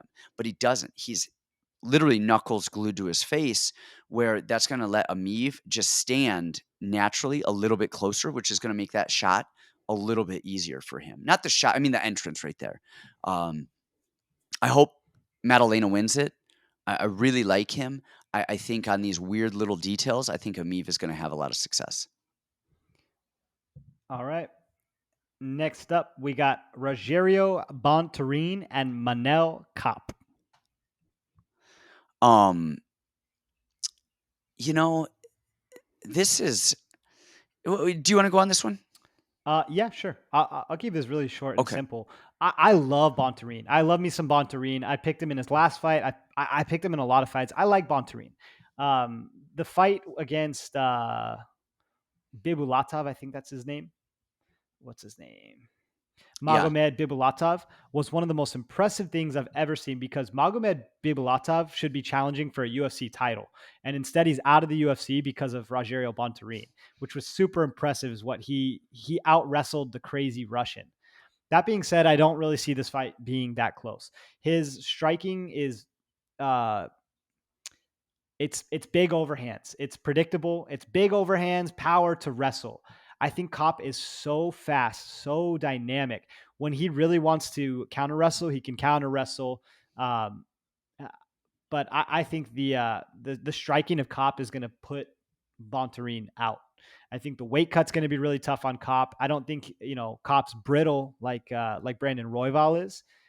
I just think Cop is, this is a setup spot for him. He was the Risen champion, so he's already big in Asia. He's obviously the A side. They had him, matched up against Suma Derji. Um, I think he's too fast, too dynamic, too powerful, too good of hips. I think he starches Bontorin here. I'm with you 100%. I don't see a way Bontorin wins this. Um, his striking, Cop's striking is so good. He is so fluid. He moves so well. I his wrestling defense is weird. In the Mateus fight, he got taken down, a little bit early, honestly, kinda easily, just sitting single legs, dumping him. It's kinda where you're like, "Oh," and then he adjusted really well in that 2nd and 3rd round and defended stuff and really, really made some good adjustments.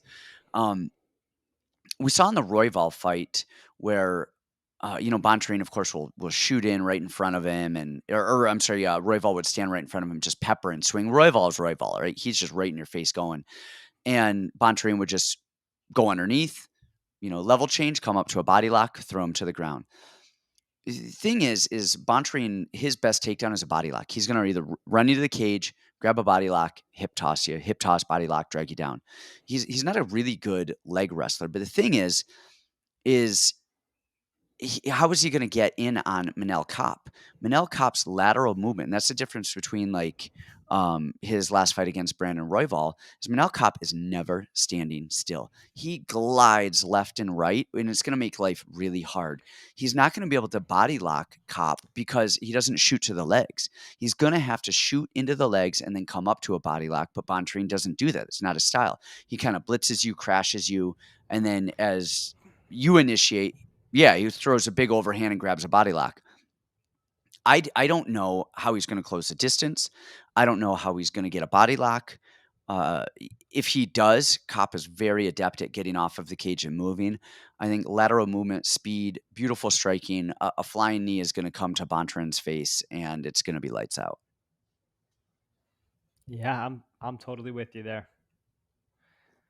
All right. Easy peasy. All right, we got, Weili Zhang up next and Joanna. Um Oh, here, I messed up and, closed out my tab, so let me pull up Joanna. Um, man, this is an interesting one. Joanna hasn't fought in 2 years. Since she fought Weili Zhang, um, I I don't know. It's always weird when you see people with these long layoffs. Do you know why she was out? Was she injured or was she just taking time off? Well, she needed time off after that fight, if you remember her face, but I think it was contractual stuff, is what she always said, is she wanted to get paid to do the rematch, paid well. So I think it was probably just a, hey, I'm good. I'm gonna retire. I got some time off and contractual and yada yada yada yada. Okay, and that makes me almost a little bit more worried about it Yeah. because during that time, I think she released a book. If you follow her Instagram, she's all over the world. She's doing talk shows. She's glamming it up. She's an Instagram public speaker, model, TV show person at this point. I don't know how much she cares about fighting. Um, when you start fighting for money, generally you don't do that well. You've got to still, whether you're getting paid or whether you're not getting paid, you still have to love to fight. Because if you don't love to fight, regardless of how much money you're getting, when people punch you in the face, you go, "I'm out. I'm done." Like, it's not, you don't get beat up and say, well, I'm going to get more money if I. Nobody has ever won or lost because of a win bonus. They win or lose because they want to fight. And on the other side of that, we have Weili, who just lost a close split decision to Rose, and I think she's chomping at the bit to get back in there. They've got a little bit of bad blood. I think they've talked a bit about this one, and I think it's that. On a technical level, Weili is, I mean, she's powerful. We saw it in her last fight. That not her last fight. I'm sure the last fight with Joanna, 3, 4, 5, 6 punch combos, just firing and going. I mean, really, that's honestly, I see a very similar fight to their first fight, except I think Weili is probably going to wrestle a little bit more offensively, just from working at Fight Ready, doing the stuff. I'm curious the game plan because against Rose, the game plan was to throw a lot of low kicks because Rose stands really heavy on that lead leg and just in Rose's stance, she's gonna get hit with those calf kicks. Now, Joanna is really good at Muay Thai. Those kicks are not gonna do the same. She checks kicks, she's on her back leg. She's very traditional Muay Thai. Weili's best punch is her left hook. Beautiful left hook, good power. But man, from you watch the oldest fight you can find of hers to the newest fight, the two things I don't like about Weili is she has this like bouncy lateral movement. She's moving all around, but she doesn't punch and move at the same time. She's moving these big movements left, right. It looks great. And then she stops, throws punches, and then she starts moving again. Thing is, when she throws punches, the more punches she throws, the taller she gets, the more her chin comes up, the more square she gets. And if it lands, great. But man, when she misses big. And one of the things, I mean, she was at Fight Ready running camp with, our guys and me before I got kicked out of that camp, which is another story. Um, One of the critiques I said is that you drop your hands, and after every combination, your head is right on center line, and that's when you get hit. And if you see her, she swings, and then that's when she gets countered. So uh, I think this fight really comes down to what Joanna shows up. Joanna want to fight?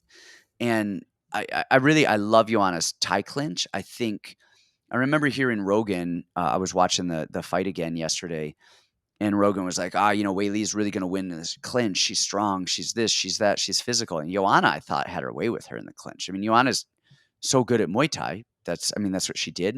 And I thought she won those exchanges. I see a very similar fight to their first one. I think Joanna is going to have to pick her apart. She's going to have to make her swing and miss. And I think since Joanna fought her last in Weili's last fights, there's some tape on her. So you kind of know, and Joanna set the stage for it. Honestly, I think the reason why Rose threw that the jab high kick that she did that knocked Weili out in their first fight, as she did, is Joanna set that game plan up for her. And that's one of the things that I actually said when I was looking at tape and looking at stuff when I was game planning for Weili again before I got kicked out of that camp, and that wasn't a mistake.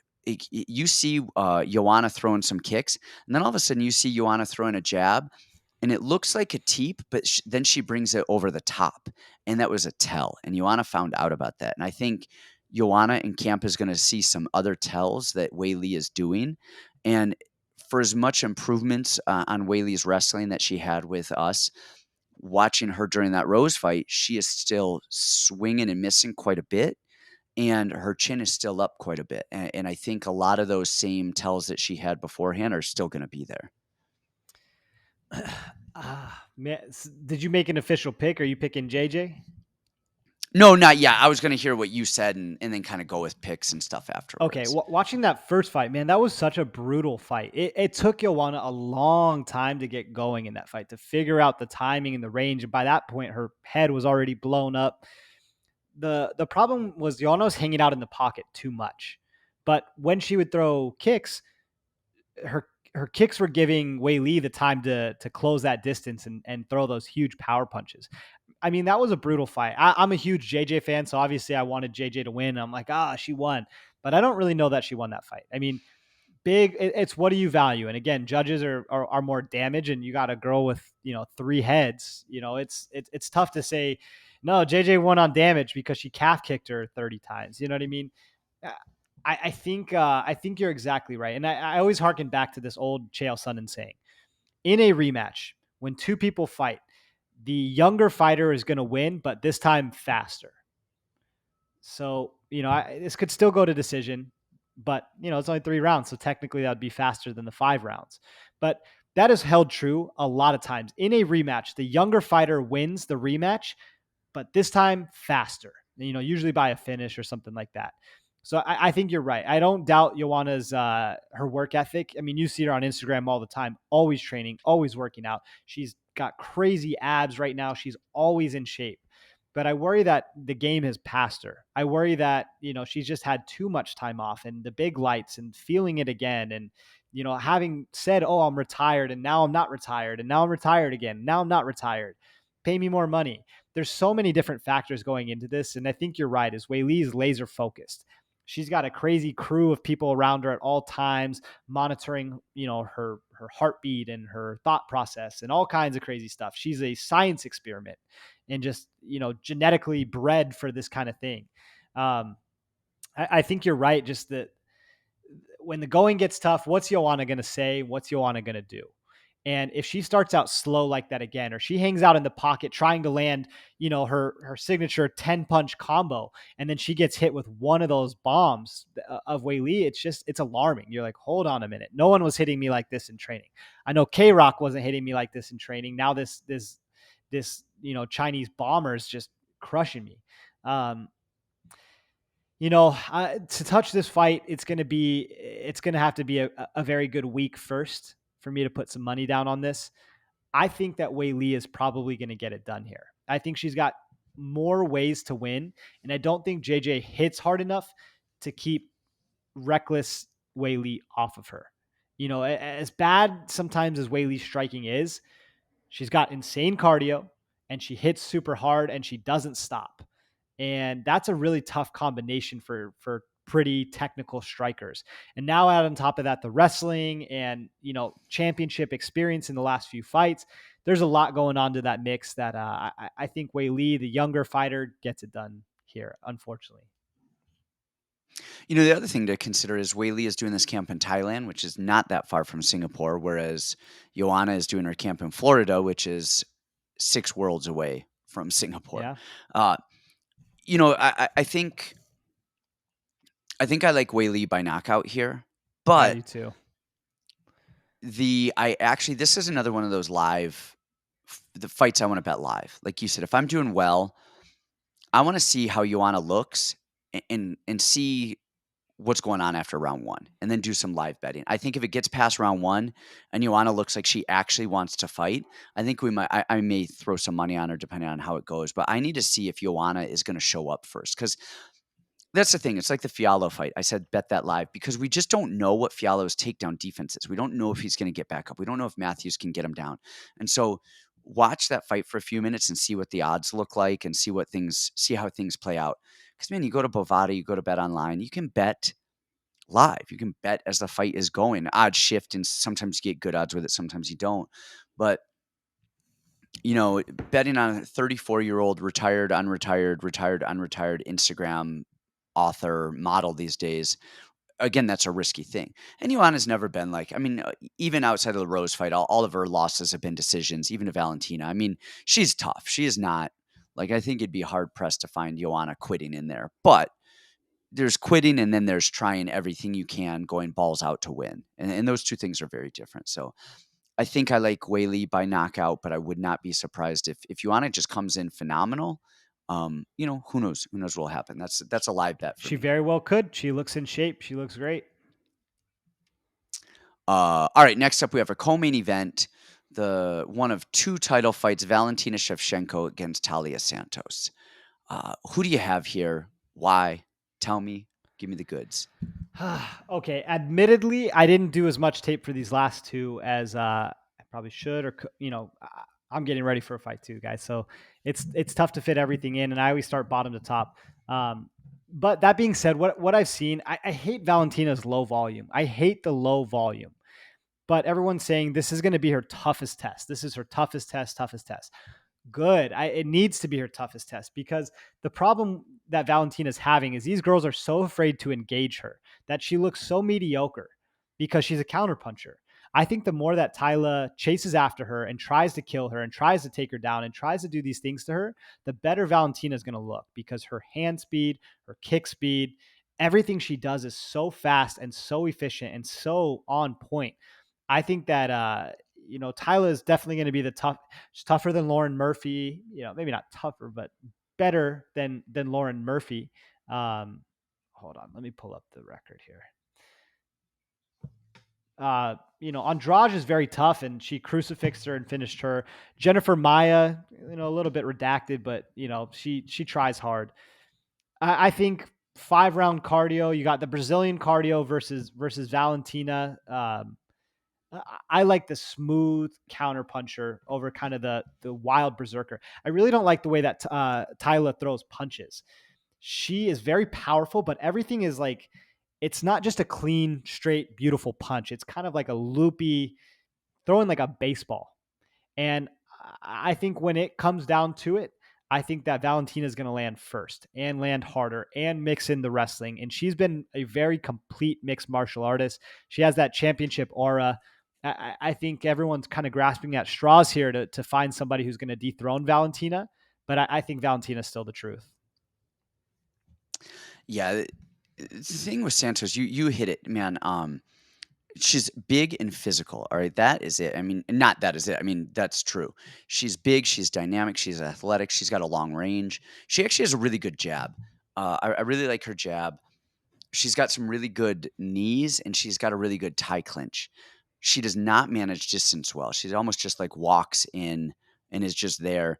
And you hit it with her punches. She is kind of. It's weird because yeah, I like the baseball analogy. She kind of just throws these weird punches and her hands drop and she goes. But I also think that's where she has some of the most success is when she just is throwing without thinking and just swinging punches, landing knees, swinging punches. And maybe that's her speed, maybe that's her physicality or what, I don't know. But it's weird because it's almost counterintuitive to think, oh, when she looks sloppiest is when she does the best. But I think it's I true. do too. Um, she's gotten, her takedowns aren't great, but I forget what fight it was, but what I really liked is she just shot a blast double, went to the cage, locked her hands, lifted it, and dumped. And I was like, "Ooh, I like that." Her takedown defense is typical tall, athletic takedown defense where she's just tall and awkward and lanky against a cage. But when we saw her in her only loss against Barella, who's very mediocre, but big and physical and strong, she was able to throw Talia Santos down quite a bit, and she was able to bigger, stronger, physical her and out wrestle her almost with ease. And I think, um, I think Santos' takedown defense is decent when she's going against people without great takedown defense, but against a big, strong, physical person who can do a little bit, wrestling wise, I don't think it's great. And is a threat on the Um, feet too. And is a threat on the feet, exactly. She does get, Santos that is, on top, has good top position, will attack the back and will come up. Good jujitsu. Bottom jujitsu is not great. It's nothing wild, but that's kinda Santos in a nutshell. Valentina, on the other hand, you talked about it, the low volume. And man, it's freaking low volume. It's painful sometimes to see. What she does best, and she might do it better than anybody else in the sport of MMA right now, is distance management. She has such a square Muay Thai stance. High guard, yep. Just head never moves at all. And she's just there. But we talked about it earlier, that 6 feet apart thing. If we're, I don't know, I guess we'll say we're 3 feet apart we'll probably be closer. Man, if you come in to jab, she moves just enough out of the way. You swing at her, she moves. She doesn't even counter. She doesn't counter. She doesn't anything. She's just looking. She's calculating. She's just taking notes. She moves away. She comes right back in. Moves away, comes back in, moves away. And then she finds her read and she finds her tell. And then she moves away and comes in with a hard left hand. And then she moves away and comes in with a hard left middle kick because she's a southpaw. And she really fires. Everything is to knock you out and to kill you. Her straight left and her left kick are her weapon of choice early. And then as the fight goes on, she'll start throwing her lead hook into a left hand. So it'll be, check hook over the top, left hand.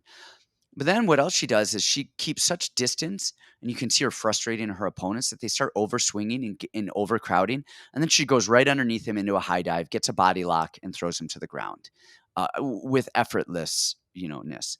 Now, the only really weakness we've seen of her is from her back. The few times we've seen The her on her Maya fight. back, yes, and that when she tried to take Maya down, and it was almost like she was too stiff and just got off balance, got put on her back. And I think Maya actually took her down once later out in the open, and she spent a whole round on her back for the most part. And she wasn't really trying to get. It was almost like, but again, it didn't look like she tried to get up. Didn't look like she tried to win. It was almost like, well, I'll give Lost her this this one, round, yeah. and then I'm going to go. Yeah, which was a weird thing to see. I think this is Valentina's fight, 100%. If Santos has a chance to win it, and that's a big if. I don't know if she does have it. I think her only real option is to go blast doubles like crazy and try and put Valentina on her back. And Santos is tall enough and lanky enough and physical enough that maybe she can win some rounds and tire her out and score some punches. I don't see her winning striking at all. I really, if she's on her back, she's not going to win. The only shot I really see her having is that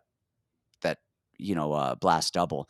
That said, last time I said the only shot she has, and this is so and so and blah blah blah, was Amanda Nunez and Pena. So maybe this is a Buster Douglas situation. I don't think it is, but I think here with the inactivity and everything, I think the bet is over 3.5. I think it goes a while. I don't know. I don't think you can bet Valentina at -700, and I don't think you want to bet Talia Santos regardless because it's just a bad bet. So you got to find a over 3.5, over 4.5 type of situation and see what you like there. I agree. Alrighty, that takes us to the main event. We have Glover Teixeira versus Jiri Prochazka. Man, try saying either of those names one time fast. Um, man, this is a weird one. Jerry's come and train with us a bit. Super nice guy. Awkward. I don't even know if he's awkward. He just doesn't, English isn't his first language. So Is he tall? I know to like all, he is very tall. All of we're like Team United Nations at our place. I mean, we have Mongolians, we have Chinese, we have Koreans, we have Mexicans, we have Brazilians, everything. And I know I just as a human am very uncomfortable when I don't speak the language well because I don't understand how to interact. Like, and we get through it in training wise and stuff. But so maybe that's Jerry. Maybe he's just like, hey, I don't speak the language well, whatever. I don't know. Or maybe he's a weird guy. Uh, this comes down, this whole fight, I think this whole entire fight, stop talking about Jerry's skills, Glover's skills. None of it matters. What matters is Glover's chin.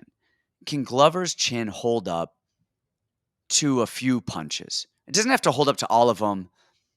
It's not going to hold up to an elbow.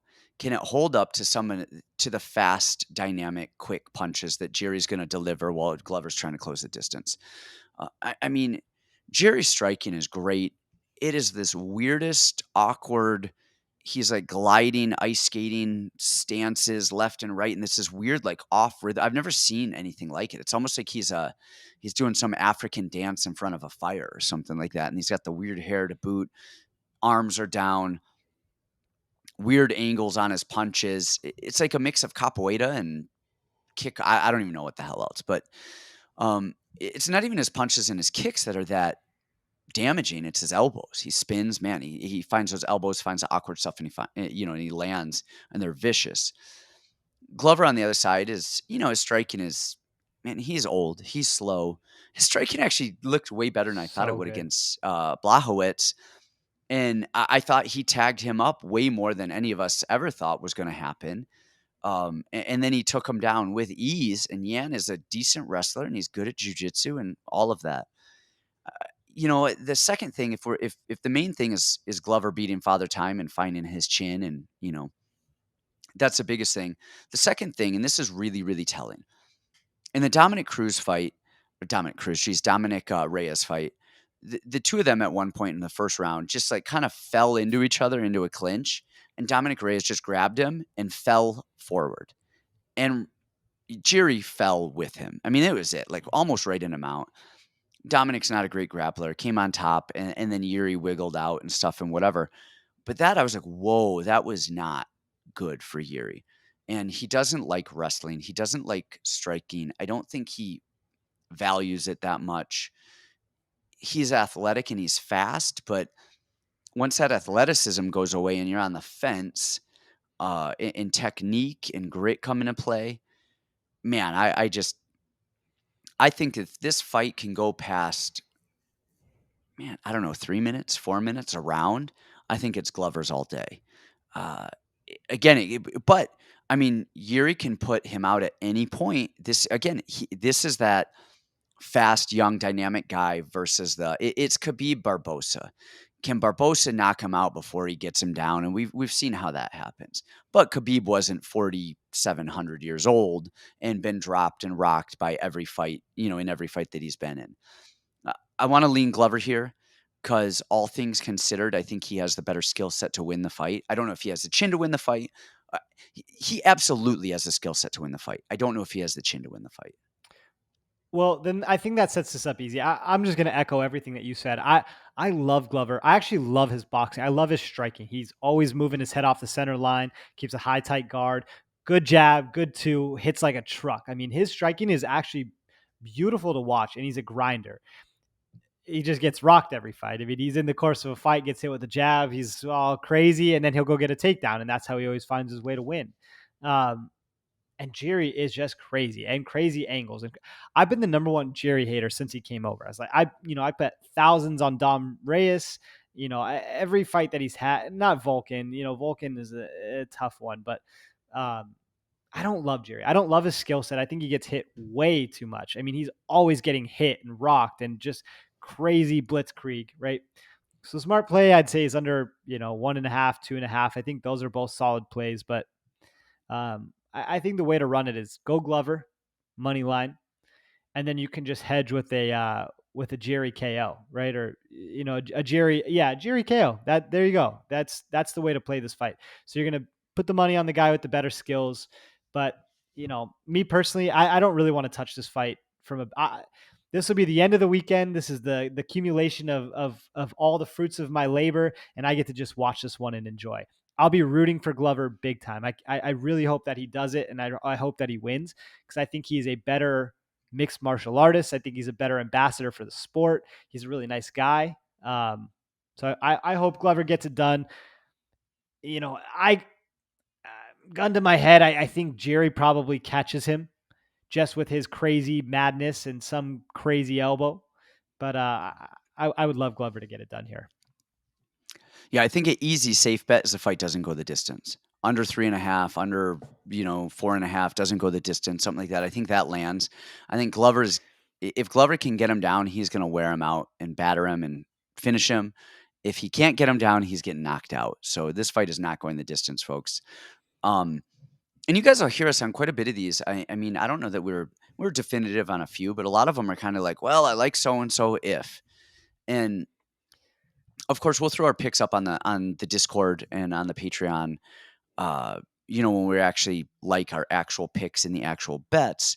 But take a lot of this. If you guys are on the fence one way or the other, forget about our picks and who we think are going to win.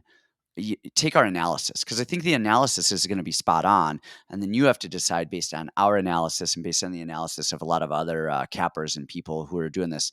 Again, what to bet, who wins. But fights aren't always easy to call. And a lot of times it is, well, if Matthews can get the takedown and keep him down, he wins. If not, he doesn't. And those things are unknown. And we can't give you that answer because we haven't seen Fialho wrestle enough. And so a lot of these things are unknown. We don't know what Joanna has been up to for the last 2 years. So these things are unknown. Well, we also can't know that But because the we've never seen the analysis, fight and we're not future tellers. But we can do the best that we can, exactly. Yep. So absolutely. So you guys, take what you got here. We'll put our picks up on the Patreon. We've been doing really well. We've had a lot of new signups, coming to Discord, and really, you guys are coming for the community. You guys are coming for the Discord community. We're in there. We're chatting. We're hanging out. We're talking fights. We're talking money. And then, of course, on the Patreon, you get our actual bets that we like too. So come on in. Discord is in the links, and we will see you guys then.